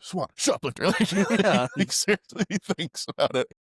And then he catches him, and it's all for naught because Mr. Skinner does not want to press charges. Oh, yeah. Well, beyond that, you got to give him props for beating him with a fucking like spray paint can at like 50 yards. Yeah. He grabs one of the graffiti guys. He's like, give me that. And then fucking, Just like, fucking super cop. Yeah, he gets pissed off because Mr. Skinner doesn't want to press charges. And Chief Inspector takes over. Is like, I'll take care of this. And you never really see what happens for what you will find out are obvious reasons. But yeah. they are sitting there watching cars and clock somebody speeding. And right before that, he asked him if he's ever been in a car chase, and he's like, yes. And then they get in a car It's like chase one for like yes. 5 seconds. The quote-unquote car chase is just him pulling somebody over. He's like, that was awesome. And yeah, it's like these two actor characters, and they're apparently late to dress rehearsal for Romeo and Juliet, and their ages are like wildly inappropriate for each other. Right. It's like a dude is like late 60s and like with like a wig, and like a fucking like woman or like mid to late 20s. And then Nick like practically hypnotizes him with his notepad. He just keeps writing as he's talking. He's like, what are you doing? just He's like, straight "I'm up like writing every Jedi single thing mind you're tricks saying." him. Yeah, he's like, you just stop writing, sir. I'm sorry. I apologize. Yeah, much better tactic than we use in the States. Oh, I mean, dude, like my aunt was a fucking British Bobby, and she's like, yeah, we didn't have guns, we just had sticks. Right. Well, when And we nobody tried to else talk has people guns, down. yeah. But she got fucking stabbed once. Well, yeah. Dude, I'm yeah, sure that happens dude, plenty, like, unfortunately. yeah, she got like filleted like a fish. Unfortunately, one time. She's fine now, but almost wasn't.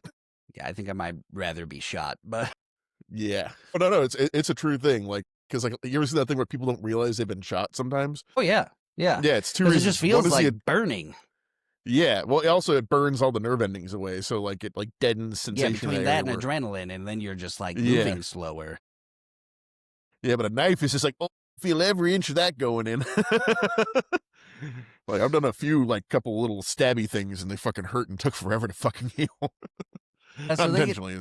they get tickets to go see Romeo and Juliet with the people they just pulled over. He initially rips them up because he's like, I can't take a gift from a perp. And then the inspector has another pair, and he's like, I want you guys to go to this. And it's like, fuck.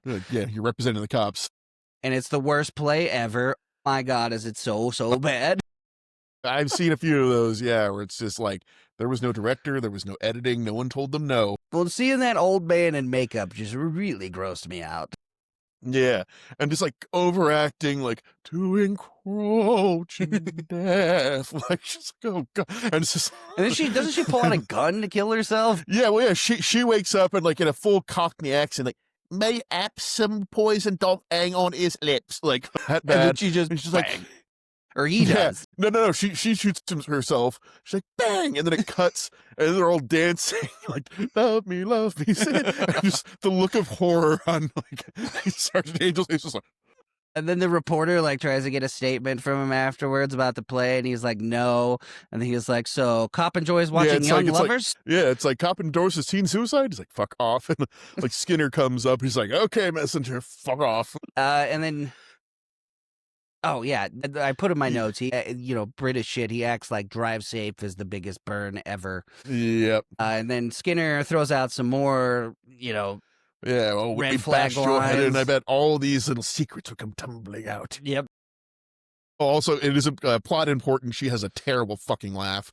Right. Yes. And then it shows him getting a call later, and he was like, "Romeo and Juliet were decaffeinated?" Yeah. And they show them, and their heads are on the ground. And they don't shy away from the gore in this movie at all. Oh no.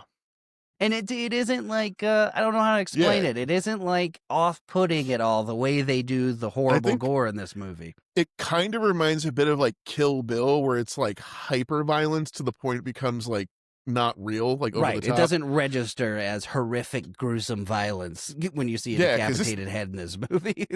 This is the first time we get like a inkling that there's like some shit going on, because like they're like about to fuck in the dressing room after the play. Right. There's a little Like a cutaway, fucking, like- by the way, I forgot, where it shows him come to his dressing room door and he thinks it's or he opens the door and it's the girl, and then the slasher comes in, I think. It shows the slasher pretty quickly, which is just a person. It kind of looks like the guy from I Know What You Did Last Summer, honestly. Yeah, or like Scream without the mask, basically. Yeah. Yeah, just like a black veil over the face as well. So like it's his like stereotypical movie villain slasher costume that you could possibly get. Like if you typed in like slasher murder into an AI generator, it'd probably pop that out. Exactly. Yeah. When he shows up to the crime scene, they're doing kind of the Boondock Saints thing, where there's a cop there theorizing what he thinks happened that is just way fucking off. And and there's like the one incompetent cop, and he's just like, "Help me, what do I do here?" He's like, "Well, if it was me, like I'd cordon off the area, call for police, and call for ambulance." And she's like, "Yeah, all that then." Yep, what he said then. And then they get sent to Skinner drives through the crime scene while they're there and says some more shit that makes you think he did it, and then they get sent to a hedge clip. Yeah. And I have relatives that sound like this in the Northern England. Like I can understand him without the translation. This is where you see the fucking Walter Frey, yeah. Yeah. The guy with the swan was another fucking British comedy legend. I love that guy. He's also in Portal. Yep. Anyway, they show up as that old man, Walter Frey. And they get past it with pretty much no problem. They're like, just chill the fuck out. And they got like a translator for every single thing he says. Yeah, it's like, well, there's like the super Northern English, then like the less Northern English, then it goes to Simon Pegg, then it gets translated to Nick Angel. So they're always some sentimental hedge. It's like, oh, he's saying something about the hedge. Like, I suppose. And it's like, I suppose. Oh, I suppose. And he's standing there with a shotgun, and he's like, "Is that the only gun you have?" And he's like, "No." And it's like, no, he's like, yeah, do you have that gun is like, you have a license record? He's like, I do for this. And it's like, this one? Right. And then he goes and opens his shed, and he has an absolute fucking arsenal in there, including a sea mine. Grandfather's arsenal for British comedy fans of Eddie Izzard out there. Yeah. And he's like, "Oh, it's dead." And they translate that around to him, and he hits it with a fucking hammer, and it starts ticking. Yeah. They'll fucking run outside and like duck behind like a bush that's like this thick and this tall, which ain't gonna do shit to stop anything. And then it shows them bring all the guns into the police station, which is important for later, that now they have a full arsenal in the police station in the evidence room, including the sea mine. And then they all go to the pub, and like throughout the movie, Danny keeps going off to the pub then. He's like, no. And then he actually goes and he actually gets a beer, and he's like, gives this whole humanizing thing where he's like, I always wanted to be like my Uncle Derek. And he got me this little cop car when I was a kid. And he's like, Danny said, he's like, he sounds like a great guy. He actually sold drugs to kids. He's like, what a cunt. Yeah. It's like, he's like, obviously I never touched the cop car again. Probably bought with stolen money. I'd let it rust in the backyard. It's like, you're 5, dude. Like, at 5 years old, he was the most uptight cop ever. He says Danny tells him his mom died in a car wreck, and they proceed to get shit-faced together. Oh, and then this little old man And is Martin drunk Blower, and I think is it? pissing on an arcade game there. Yeah, And he's shown up a few times. He was like friends with the actors, and he's been in the background. It's this guy yeah, called very Martin Blower. tiny old man. And they're like, he's like, I think it's time to go home. And he's like, I'm not that drunk. He's like, not you. And points to him pissing in the middle of the bar. Like, And they carry him yeah. home, and he's so little that his feet are like 3 feet off the ground while they're carrying him home. And he's like, how much show you for the ride? It's like, Nick Frost's like, oh, $20. He's like, Sarah James Stacy's like, and here's your change. And then when they're walking out, they walk right past the killer who's waiting for them to leave, and he goes inside. Yeah, they even say like, oh, he'll be in bits tomorrow, which is like Yes. fucking a British way of saying hungover as shit. I'm not gonna lie, dude. There was a certain point where, unless it was like really funny, at a certain point, the British like puns and sarcasm was just like, okay. Kind of the same with Vince Vaughn is how I felt. I feel the British puns are more in my blood, so I have a higher tolerance for it. Yeah. Well, I'm Inuit, so neither are in my blood. Yeah. It's not a joke about ice or snow. Maybe that's why I hated the British comedy. It's genetic memory. But they go back and keep getting shit faced at Danny's house and watch it. He's like, you have to watch these action movies. And he's like, he comes out with Bad Boys and Point Break. Point Break. He's like, well, which one do you think I'd like better? He's like, no, which one first? Right. Oh, and he makes a point to say that he loves the scene where Keanu Reeves fires his gun up into the air and screams. Yeah. But yeah, they sit there, they watch both movies. Killer kills the dude, puts on, so it looks like he was making breakfast. Gas leak, blows the house up, and the two guys pass out together. Yeah, and even a kind of like a touching part I thought of that whole scene where it was like he's like why like you're like fucking Danny's like why don't you like hang out with people more? It's like you're a cool guy when you relax. He's like I don't know how to turn my brain off. He's like I can show you how to turn your brain off. That's what he brings up Point Break and Bad Boys too. And then they're called to the scene of the house being blown up. And a little throwaway here that made me laugh my fucking ass off is they're all making little jokes. And one of them's like, I told him not to eat at night. And one of them goes, I quite like a midnight gobble. And then that one lady just goes, Cox.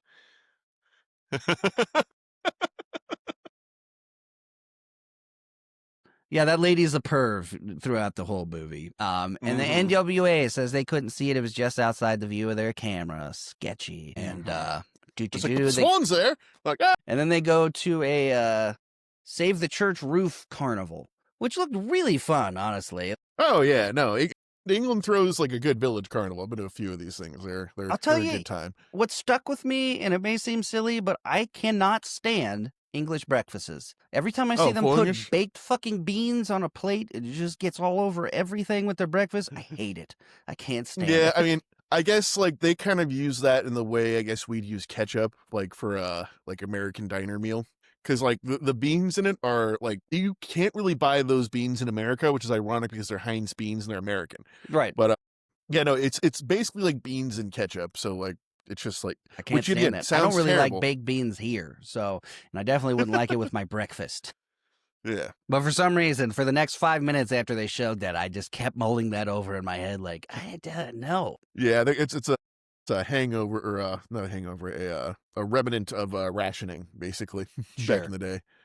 Because like rationing in England didn't stop until like 1957. Right. Yeah, that makes sense.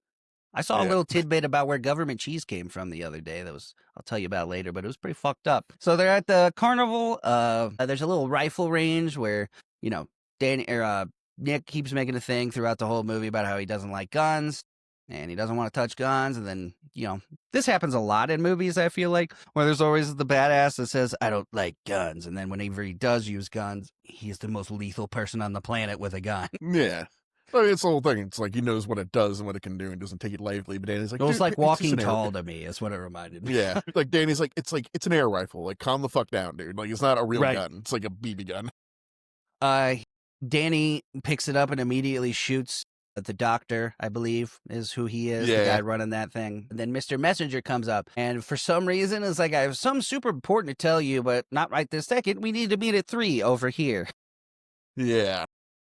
And the long story short, You see the killer run up to the top of the tower. They make Nick come up and give a speech for everybody, and he's like frantically looking at the clock like he knows something's about to happen. And killer knocks a spike off the roof and just so great gore morally effect. destroys this guy's head. Just like replaces his head with like a fucking like concrete spike, basically, Right. just instantly. And this is another And, one like, of the those whole village moments sees I'm it. saying it was so super gory and showed everything, and it wasn't like Yeah. over the top and off-putting. They Yeah, were but basically, really good oh at mixing shit! that. Yeah, because I feel like that, like at that point, the movie's like dragging a little bit, and that's like the fucking Citizen Kane like parrot squawk to like Yeah. fucking pull your attention back in. Oh my Like, god! oh shit, got real. Oh god. Yeah, it really kicks off from here. Yeah, super gory, falls on his head. He convinces the inspector that it is a crime scene, not an accident. Yeah. And the inspector's inspector, finally like- like, if you say so. But then he just says everything Nick always says. He's like, set a perimeter, call the ambulance, blah, blah, blah, blah, blah, blah, Yeah, blah. so he's a competent, like, it shows he's a competent chief inspector, like he knows his job. So. Right. And then sends Danny and Angel off to set the perimeter. They're standing out there. They have a little tiff. I don't remember what exactly about. Basically, Nick just getting mad at him for never taking anything seriously because he wants Yeah. to go to the pub again and everything. And It's he's like, we have what are you fucking going to read? responsibility. Are you going to read every copy of the paper? And so he goes and does exactly that. Yeah, and he's like finding, he's like, there's something here. Like there's like he keeps finding like misspellings on certain pages and stuff that have like relations to do with like Right. town business and like money deals and stuff like that. He's like, there's something fucking here, but I don't know what it is. Like It's you so can't, like, funny quite... when you find out what it is too. But yeah, the Oh, yeah. misspelling is important. And then they make that part look badass too. They got the badass music while he's scanning every single newspaper. And Yep. when he comes back, you see Danny. It's a miss it, blink and you miss it. But Danny's sitting there reading a police vocab book, which Nick keeps harping on that we don't say police force, we say police squad or whatever because force Yeah. implies violence and shit like that. And so you see he's like actually trying. And Yeah, and he like brings all this stuff to Danny, and like Danny's like super interested in stuff in it, and then like a fucking cake comes out, and it's like, "Happy birthday, Danny!" And it's like, "It's your birthday?" made me so sad. Yeah, he's It's like, "Oh, why yeah." didn't you tell me? He's like, we were busy. Yeah, And then he fucking takes off, badass car driving scene to the flower shop where he's going to go get him peace lily because he loves peace lilies. And the flower shop lady is packing up. And this is where you get a massive amount of lore drop in like Yeah, 5 it's- seconds. And I had to rewind 5 times to write all this down because Yeah, it but was it's like- incredibly important. And all the Yeah, but names start to blur together.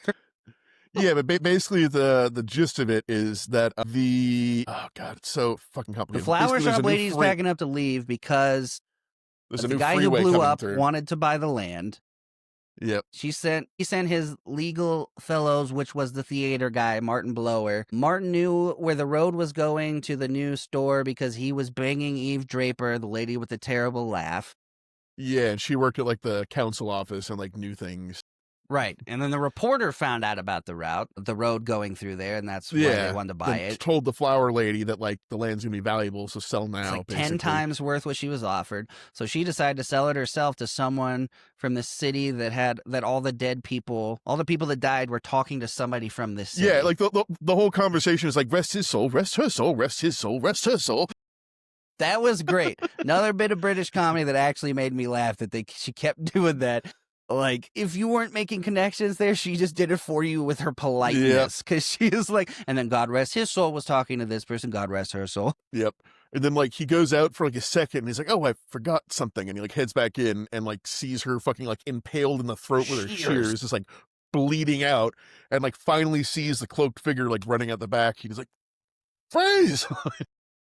And like another, like, epic- and he gets away, which, you know, with everything you've seen about Nick Angel in this movie, must mean this person is incredibly athletic, that they just straight up Yeah. got away from him. Also doing Yeah. flips and wild shit while they're running.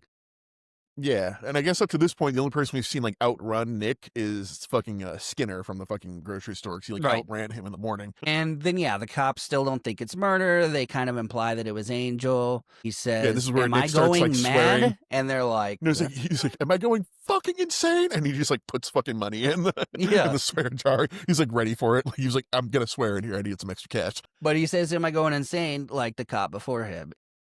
Yeah. Then all of a sudden he's like, I And- know who did it. And he takes the Yeah, it's- entire police force down to Skinner's office and has a Ace Ventura style connect the dots moment where he's like, here's how you did this, this, this, and this. And just like Ace Ventura, He's like, and that's why you have a cut right here. And pulls up Here, his leg. He's like, yeah. here. And he's like, well, all this doesn't matter because you can see me on video at the store during all these murders.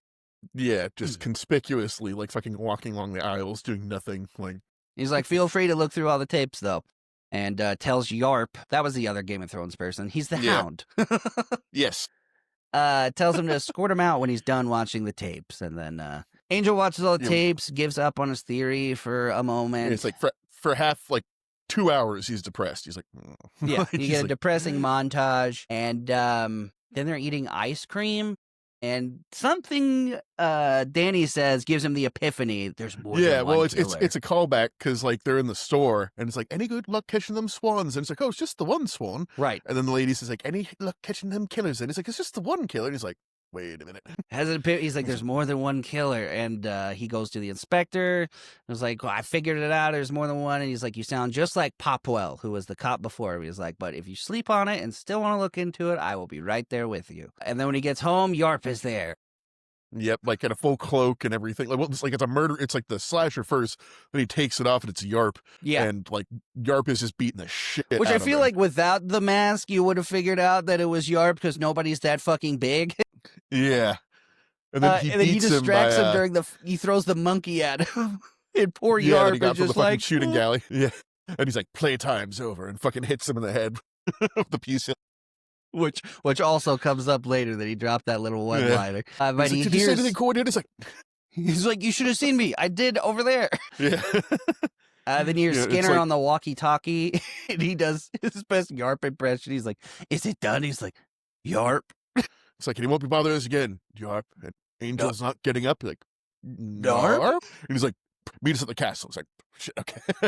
I love that part. He gets to the castle and sees a whole bunch of cultists in robes in a circle chanting. Yeah, who are all holding flashlights under their chin just to look extra spooky for some reason. And you figure out it's the entire fucking town. It's the whole NWA. And you hear them talking. They do their culty shit and then go right back into like Rotary Club meeting. They're like, so we're going to be able to take care of our hoodie infestation. Mm-hmm. When it's like, oh, and Ellen is pregnant. She'll be having the baby on Tuesday.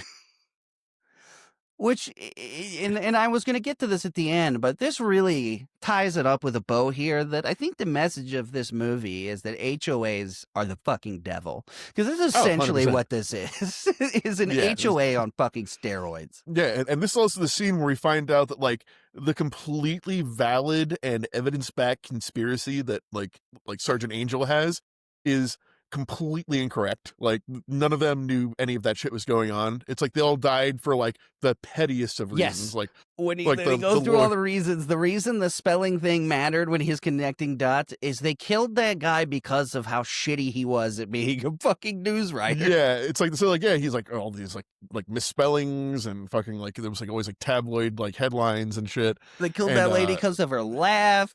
Yeah, and then the lawyer because he was a bad actor. And they killed Merchant for his shitty fucking house, which was a really nice house. I don't know what the hell that was about. Yeah, Leslie was planning, the lady from the flower shop was planning on leaving, and they didn't like that. And this all comes down to, the inspector also reveals himself as being in on it, but Danny's mom was invested in being the Village of the Year, and the gypsies ruined it, was essentially what happened. The cultists... Yeah, and she lost her mind and like drove into a gorge apparently. Right, because they had gypsies move in and they lost the award. But what I love about this part is they're doing all the creepy culty like repeating things like for the greater good. And when he's talking about the gypsies, like, those fucking crusty jugglers, and they were like crusty juggler. Great. And then for a moment the whole town starts chasing him and Danny comes up, and then for a moment it would appear Danny is in on it because he stops him and fucking stabs him. Oh, well, before the stop, too, we find out that what happened to all the other fucking people who've been arrested in town. Because he's, like, running and falls into, like, this, like, rotted section of, like, the underground, like, catacombs in this castle. And it's, like, that you see the teenagers from the beginning that were drinking. All the kids are dead. The hat guy that he caught shoplifting is dead. Statue guy. The statue guy is great because he's just like, like completely undamaged. He could be fine. But, yeah, Danny stabs him and then puts him in a trunk and is like, "I'll take care of this." Earlier in the even this is movie, he did a ketchup Yeah. packet trick where it looks like he was bleeding from his own eye, and which somehow I do, but I do with creamer because the white goo out of the eye is grosser. I hate that. There was some weird movie I saw when I was really little. I got a lot of weird, vivid memories of movies that nobody ever knows what I'm talking about, of random ass moments. And one of them was like a horror movie where I swear to God, it was like a dude in a Batman costume gets stabbed in the eye and goo comes out. I don't know. Nobody ever knows what I'm talking about. Another one I brought up to you before, I think, is there was this guy like tied up on the ground while little sentient like donuts and stuff with eyes all started walking into his mouth. And he was like horrified by it. Nobody ever knows what I'm talking about, but I remember it almost looked like Rick Moranis on the ground tied up while donuts just start shoving themselves in his mouth. Maybe that wouldn't be probably not society, but I don't know. It drives me nuts. But anyway.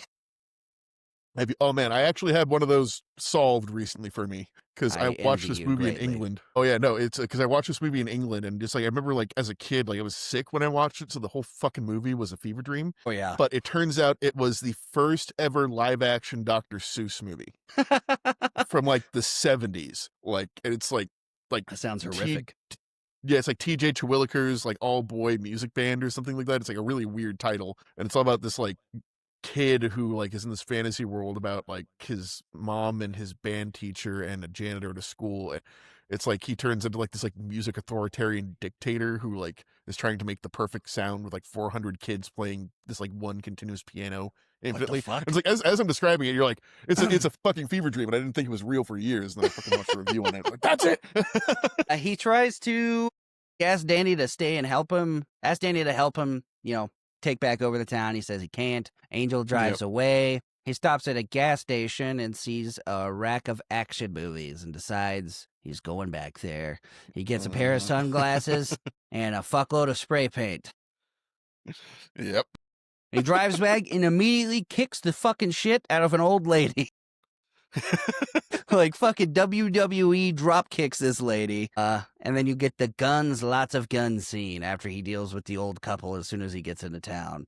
He gets all the guns, and the guy at the front of the police station constantly says in the movie, "Nobody tells me nothing." So at this point, he doesn't know that Nick Angel is excommunicado. Well, because they're twins, so it's just like, they're flipping the entire time. We find it later. But yeah, and even that previous scene where like you get shot at, it goes back to like, it's like who's got guns here? Farmers and the mums, because it's a farmer, and then he's like, "Mom," and she fucking like bang, with the fucking shotgun. He gets all the guns. Yeah, makes the arms hoodies all the take out graffiti kids to go spray paint all the cameras in town, and rides a horse through town, and then like straight gunslinger out of a western like vibe. Like Nick or Danny sees him. He's sitting in a car all sad, sees him, and is like, oh, because he loves fucking action movies. Yeah, it's just like, I have to betray my father. I get to be in an action movie. And then, proceeds a gunfight with the entire village. And then all of a sudden, everybody just sheds this whole facade of being innocent little village people, and they're all fucking lethal as shit. The preacher's crazy. Like the old guy with the long coat, he's got like a fucking like lever action shotgun under his coat the whole time. The teacher has like 2 pistols like next to her thermos and like perfect little foam cut out in her fucking bike like basket. And for the most part, Danny's sitting out of it until they actually get a shot on Nick, and he throws his car door open and trip this lady or the cop. Or the preacher. I can't remember which one. It's the bike lady. He like the teacher. Yeah, and they're like fucking shit up. I think like 2 of the store owners come out and like start like firing at him from the side. And then you see every single thing that Danny was like, have you ever done this? Have you ever done this? They together proceed to do the jumping with 2 guns. The John Woo. And they eventually the fucking Point Break thing as well. Yep. Can't like shoot his dad at one point. They all corner the inspector in a pub, and all the cops show up and are like, what the fuck is going on? And apparently the rest of the cops aren't really in on this because they convince them to join their side. Yeah, they're all so lazy and incompetent. They like don't think about the fact that there's never any crime here. Right. I will say a couple of fun callbacks here. Well, not callbacks, but the priest with his derringers, like, stop this mindless violence, and just fucking blast him. And then Danny accidentally shoots the doctor in the foot the second time. Yeah. And then, the other cops join up with them. Inspector runs off after they shoot a chandelier down and shit. He like fires over their heads, like the jig is up that like the cops are like aware that like shit's going crazy in town, and that like Nick Angel's right. And then when they go to Skinner's store, the cop that is constantly like, oh, what do we do here? And then usually Nick Angel says a whole plan. He's like, right, what he said then. They walk up to the store and Nick Angel's like, right. So, and then that guy just snaps into it. He's like, you two from this side, blah, blah, blah, blah, blah. He's like, what he said. Yeah, they breach it, and like the butchers are like behind apparently bulletproof glass. Oh yeah, dude, that was the weird. Like, to a point, this has been pretty realistic, and I can follow it. But they have like a fucking 10-minute long shootout with the guys behind the butcher station. I'm like, it's fucking glass. Yeah, who also just have like infinite knives. Infinite. Like just fucking just throwing like dozens of knives at these people. They were the biggest problem in this town. But yeah, he fights Yarp and throws him into a fucking fridge when he knocks him out. And when he tells Danny about it, he's like, did you say cool off? He's like, no, but earlier I did say playtime's over. And I threw a toy at him, and he was like, nice. And then they take a shopping cart and turn it into a battering ram. And the produce attacks. Oh, yeah, they start throwing fucking fruit at them, and they start shooting them. And then they do the fucking cliche fucking jump into a dumpster thing. Yep. From the second floor. You get the car chase Danny's been wanting after they chase after Skinner and the inspector. Yeah, and during the car chase, like, Swan! And then, like, fucking Skinner and the chief inspector, like, swerve off the road. And they're like, Swan! They stop and pick up the Swan. And then for some reason, there's a miniature Sanford out here. And, that's real. I've been there. I've actually been to that place in real life. Like, Sanford? It's model villages. Not Sanford, but there's a place that in England, northern England, where they have, like 1 to, like, 20 scale identical fucking like model city of the town. It's like a tourist trap thing. Yeah, we've got one of those here. It's called Tiny Town. Yeah, just in England it's just called Tiny Village. So then they're fighting Skinner on miniature Sanford. Full on fucking kaiju fight. It's great. Right. It's like all low angles and shit. And then another callback, he gets impaled on the church spike in the mini village. But it doesn't kill him. It just goes up through the bottom of his jaw. And he's like, oh my God, this hurts a lot. And then Frank pulls a gun. The chief inspector pulls a gun on Danny and is like holding him. And it's like, what he says something specific. It's like, pack it in, Frank, you silly bastard. Yeah. It's like, this ended with the death of your loved one. Like, this started with the death of your wife. It's going to end with the death of your son. And just like, it's like, ah, and he fucking like fires into the air and like runs into the car. Gets the point break moment.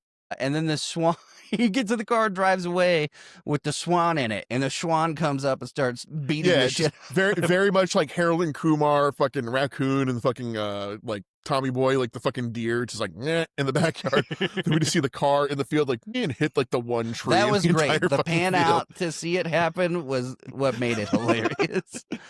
And then they get their Bad Boys moment too. There's all of a sudden a bunch of callbacks to these action movies. We're literally the exact same shot. Yes. Yeah. Exact same shot with them looking epic. And then you think they're wrapping the movie up because the London officers are there and they're like, we want you back. And he's like, I don't want to come back. I like it out here. And then another badass booking montage where they're booking the whole town. Where we realize no one died in the last conflict. Right. Everyone got taken out in some kind of creative way. And I guess they're all old people. So really just got to knock them down. They're not getting back up. Yeah. And then, right when you think it's all simmering down, the head of the NWA comes out of his office and tries to shoot Angel. And Danny dives in the way. Or some shit. Huh? He's got a full like blunderbuss or some shit like that. It's like some ancient fucking gun. Danny dives in front of the bullet, and then the sea mine explodes. Yeah, because the Nick Angel like kicks the guy into like the storage room and fucking like hits the sea mine. It's like, no. And the whole fucking police station is reduced to fucking absolute rubble. And he's like crying over Danny. He's like, Danny, Danny. And then it fucking like cuts to like, pans up, pans back down to Sergeant Angel like in a fucking grave where it says like butternut. Butterman, yeah. They're butterman, yeah. And I thought that was his dad, and then I realized they're at his mom's grave. But Danny like, comes I hope these up, are all right, and Danny's like, they're beautiful, and he like takes the flowers and put them on mom's grave. And then they get in the car, and another Point Break reference as he says, the little hand says it's time to rock and roll. And Danny's also a sergeant now, so. And then that's the end. And then they just drift through the center of town. They drive off into the sunset. Yes, all the Point Break references just made me really want to watch Point Break. So we may need to do that after our Spooktober. I actually don't think I've seen scenes from Point Break. I don't think I've seen the whole thing through. That's one of my favorite movies, dude. Yeah, we need to do our Point Break versus Fast and Furious episode after our Halloween shit. But yeah, end of a great movie that kicked off a great era. This wasn't the first one, actually, but part of a great Shaun era. Of the Dead, yeah. It was Shaun of the Dead, then Hot Fuzz, then World's End. Yes. World's End is like the black sheep of that group. Not a lot of people have seen that one, but it's probably one of the best. It's good. ones. I liked it. Yeah. All right. Well, now that we've gone through the plot, we're gonna take them through 10 rounds and let you know which one we think wins. And you might be thinking right now it's fairly obvious which one's gonna win, but you'd be surprised when you break it down into these little categories. Sometimes at a certain level, this may end up closer than you think. It might end up, different than you think. But getting into it, we have round 1, opening salvos. The Watch, suburban sci-fi comedy start, Hot Fuzz, rural cop thriller opening. Which film sets the tone more effectively? I mean, which is a little tricky because they're both trying to throw you for a loop by burying the plot. Yeah. But I will say Hot Fuzz sets a tone for your main character much more effectively. Yes. They both do. So I guess, they really hammer home that Ben Stiller's character is a total tight ass that just wants to be involved in everything. But with Hot Fuzz, though, every single thing they mention is referenced into the movie. The fact that he speaks Spanish doesn't come up once in the fucking right in the fucking Neighborhood Watch movie. Yeah, I don't know. Yeah, so they both achieve the same effect here. I just kind of like the opening to Hot Fuzz better because they kind of fast forward through everything to get right the fuck to it. It's like, here's your character, go. Exactly. Yeah. I would, like I said, they both do a great job, but I'd probably go 10-9 here. Hot Fuzz taking that one? Yeah, it's definitely say Hot Fuzz. Okay. All right. Takes us to round 2. Heroes on Patrol. Evan versus Nick Angel. Who's more compelling as the lead driving the story? I mean, I almost feel like Ben Stiller's character is like the least compelling character. 100%. To watch.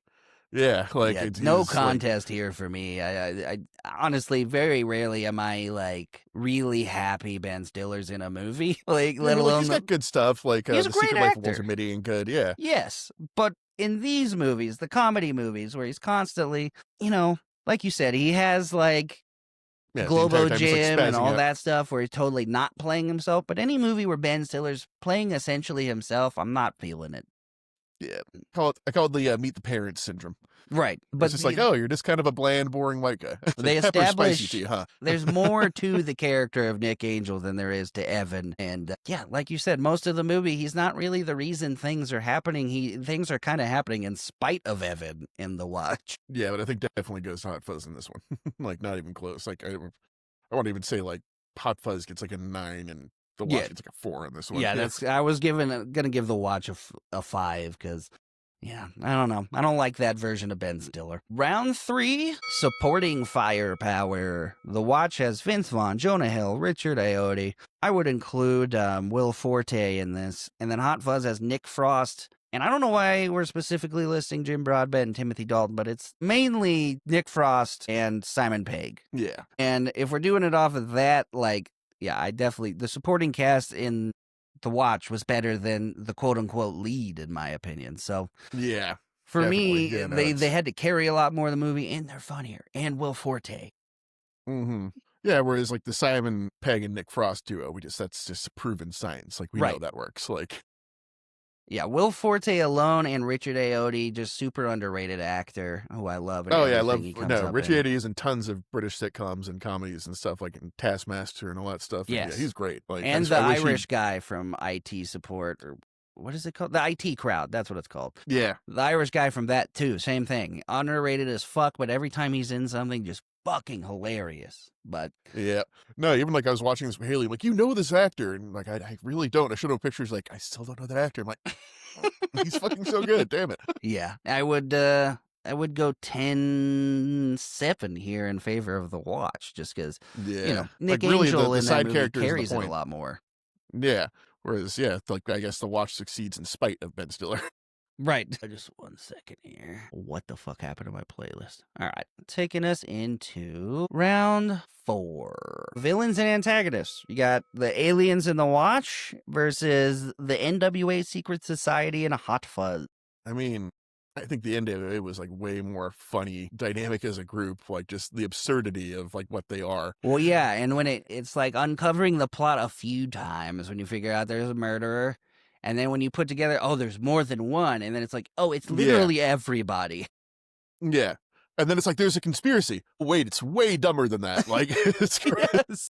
Yeah, exactly. Then you uncover this whole town. Then you uncover they're all petty as shit. And the aliens, like we said, I think they shot their load too early with the aliens. They really Yeah. foreshadowed the fuck out of it. So by the time you figure out what it is, it's not even, you see one. You straight up see one with the kid in like the walking first home. 10 minutes. Yeah. They should have fucking like kept it like this like weird, like if they had made it like seem like an actual killer, like there was like some dude lurking around the corner and like fucking it's like a slasher or something like that, and then it's fucking aliens, I would have been impressed. Like, oh Right. shit, that's fucking like impressive. But this is just like, that's aliens. Or like just a rabid animal, like something like that. Yeah. But the fact that they show it so quickly kind of ruined that.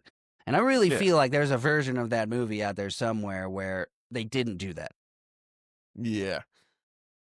So yeah, Hot Fuzz here. Perfect 10 for me on the quote-unquote antagonist for Hot Fuzz. Yeah.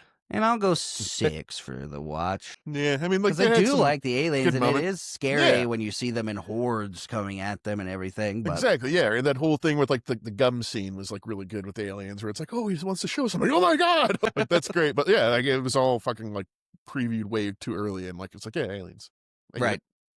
All right. So now we're on to round 5, comedy clash. This one we may disagree on. You got the raunchy improv heavy Apatow-ish style of The Watch versus sharp British wit and satire. Oh god, I love. And me I some will say British when wit it and satire. works, I like The Watch better. But it kind of gets washed out by Yeah. just Vince Vaughn prattling on. Gushing over a fucking Russian Mershka doll, which he's never seen one of those before, really? Like, But when it works, like the Will Forte moments or the Jonah Hill moments that are actually funny, I do like I that would say better. there are some higher peaks maybe in the Watch, but I feel like consistent high level for like Hot Fuzz, whereas like the spikes in the Watch that maybe Right. like go above the highest point of Hot Fuzz, but like if you're doing the average of the whole movie, it's just like Hot Fuzz Yeah, stays I up here, agree. whereas like where it like spikes at one point. I just definitely laughed more during, not even Yeah. necessarily more, I laughed harder at the funny parts of The Watch than I did in Hot Fuzz. So we may need to call this one a wash, like I said. This Yeah. is, Well, you and your British heritage, I knew this was going to be an uphill battle, but I mean, yeah, you're not supposed to uproariously laugh. That's rude. You're supposed to have a little dry chuckle. so we'll go wash here. And it's subjective. Comedy's subjective, so that's a Yeah. tough one. But round 6, action and set pieces. Got, the big alien battle in The Watch and the final village shootout in Hot Fuzz. I mean, I'd say Plus they're the pretty fence close. jumping scenes and stuff like that. Yeah. We'll say Hot Fuzzes have more, whereas the Watch kind of backloads it all in one scene at the end. The Watch, Hot Fuzz is kind of more sprinkled throughout the movie. And they were both surprisingly well, though. The big climax Yeah, fight. no. Yeah, no, especially when fucking like Jamarcus comes in and starts like fucking capping dicks like left and Exactly. right is great. Yeah, it's just all very condensed. I would say, like you said, they sprinkle it out more through Hot Fuzz. So, Yeah. yeah. And I feel like Hot Fuzz did more with less. Like a well, lot of the you can see it in the numbers. Their budget was like a quarter of Yeah. what they had on Watch. Yeah, but even that, like they made like a sleepy village town center into like an action set piece, whereas like they needed to like build a fictitious labyrinth under fucking Costco Right. filled with alien tech to Well, kind of pull it off with May this not one. be So fictitious, but yes, I wouldn't doubt that there's an actual labyrinth under Costco. it's where the real Costco begins. But yeah, I'd say Hot Fuzz squeaks it out here. Oh god, that reminds me. Have you read any like the SCP stuff, like the Secure, Contain, Protect, like wiki pages? I You don't ever heard think about this? Oh god, it's a rabbit hole like fucking like a mile wide and 300 miles deep. But it's basically like it's a WikiLeaks page thing, but it's a fake WikiLeaks page. It's like made to look like some organization, kind of like the Men in Black that controls the world. It's a bunch of like case studies of like the things they're containing. But just what we're talking about reminded me. There's one where one of the things they're containing is an infinite IKEA. that sounds like my hell. Yeah, no, it's literally no, it's literally like you walk into an IKEA and like start going through the maze of it, and then like at a point realize you can't get out, and then you just realize you're stuck in this infinite IKEA where the mannequins come to life at night, and there's like cities of people that have been lost in there that have like made fortresses out of like furniture and shit. That sounds like a good movie. Yeah, I'll send you a link. Someone did like an animation of the whole thing. It's great, but it's like that's like SCP like 1,243, and it goes to like 10,000. And there's like articles of like So all it's like these things written. creepypasta. Kind of, yeah, but curated and Right. done in a consistent style. Yeah, that sounds hellacious. Oh yeah, it's like it's all done in like government report style. Like it's like containment procedures, like like object class Keter, like location like Mojave Desert, 3 miles underground. And it's all like this Oh, like that's written cool. out fucking You can document. make a Yeah. cool animated, like comedy animated show out of that too. There's a few. I'll send you some links after this. It's great. Round 7, mystery and payoff. The Watch alien reveal or the NWA whatever. conspiracy with the clever setups and payoffs? Which one builds stronger suspense and twists? I mean, you mean the reveal at the 15-minute mark in fucking The Watch? What'd you say? Versus like, where you mean like the reveal at the 15-minute mark of The Watch? Right. Versus like aliens. Here's an alien. Well, and then even the reveal for Jamarcus. I don't know if it was because I've seen it before, but it just seems so like Heavy-handed, yeah. yeah. It's like blatant. It's just like, especially like how weird he acts, and like he's like not quite meshing with the rest of the group in weird ways, and yeah, And they just didn't it's sell it enough. They accept it so much when they figure out it's aliens. If they had sold that harder, like the clash between what the movie seems like and then what it actually is, if the actors and characters had been like, "What the fuck?" like actually reacted it was like just that. like party with the alien body, woo! Right. Like Yeah. yeah. Yeah, Whereas unfortunately. Hot Fuzz is just a fucking like incline the entire movie of fucking like And it has like 4 escalation, twists. basically. Mm-hmm. How minor they not may fake be, twists. it was great. Yeah. Yeah, this is getting pretty fucking one-sided. Yeah, I mean, as I was watching him, like one of these is filmed as art, and the other is just a movie. Round 8, quotability and memorable lines, which we don't even really need to discuss this one because there's no contest here. Yeah, I can't think of one thing I've ever quoted in my entire life from fucking Suck The a fat dick, Chucho is the only one I've heard my friends say. I'm trying to think of anything else. Like Yarp was the big one from Hot Fuzz. Yeah. Oh yeah. No, I yarped you the other day. Yeah. They're not neither one is super quotable, honestly, but Nah. definitely have heard more from literally that's the only thing, and I didn't even realize it was from The Watch until I watched it. Like I said, most people I know haven't even seen The Watch, so Yeah. No, it's so weird though. It's just, I remember, I guess I was like younger and stupider and more stoned back then. Like I remember liking it so much more, which is why I put it up against Hot Fuzz. Cause yeah. like I wasn't like trying to make like this, like a fucking coughing baby versus hydrogen bomb kind of a fucking debate, but like, Well, it's and it was kinda ended up super there. under the radar. And then when you find out there's a movie with all these people in it that you've never seen before, super mind blowing. But like I said earlier, this was back when I would have seen this. I wasn't sick of Vince Vaughn yet. Jonah Hill hadn't turned into a colossal douchebag yet. Yeah, it definitely hit better the first time I watched it. Yeah. This is before Ben Stiller's like a amazing reemergence as a director. Round 9, Apocalypse Dream Team. If you're in the apocalypse, which crew do you want to defend you? The Watch's scrappy but chaotic suburban dads, or Hot Fuzz's disciplined super cop and Danny? And honestly, just because of Danny, Danny, you can only count on Nick for so much. Yeah, and Danny, like I guess he got competent by the end of it, but like 90% of the movie, Danny would like just fucking like drop the ball and like fuck this up horribly. And also, while you're surviving the apocalypse, you've got the entertainment of Vince Vaughn, Jonah Hill, and Richard. Yeah, and you have an alien who might be able to do something. Yeah, the lethally accurate secret alien. Also, I think Connor weighs Nick Angel here. Yeah, because like Angel missed, fucking alien Dick Sharpshooter did not. Like, there was like not a wasted bullet like in any of those fucking magazines. So pretty subjective, but I'll give this one to The Watch. Yeah. Final round. I'm going to start including these on more of them. But final verdict. Which movie would you rather watch today? Which one delivers lasting entertainment value? And I'm kind of on the fence about this, honestly, just because I've seen Hot Fuzz so many fucking times. I know, but the thing is, you've seen Hot Fuzz so many fucking times for a reason. Only seen The Watch twice and might not be going back for a third bite on that one. There's like a condensed 30 minutes of The Watch that is fucking hilarious to me that I love. There is a Saturday Night Live skit of The Watch that is like the greatest thing humanity has ever seen. Yes. Or a single episode of The Last Man on Earth. Pretty much anything with Will Forte in it, or the actual funny parts with Richard Ayoade, the few throwaway lines from Jonah Hill. 40% of the movie is stellar. Yeah, I want like a Will Forte and fucking Chucho spinoff prequel show, like cop style. Yes. That'd be great.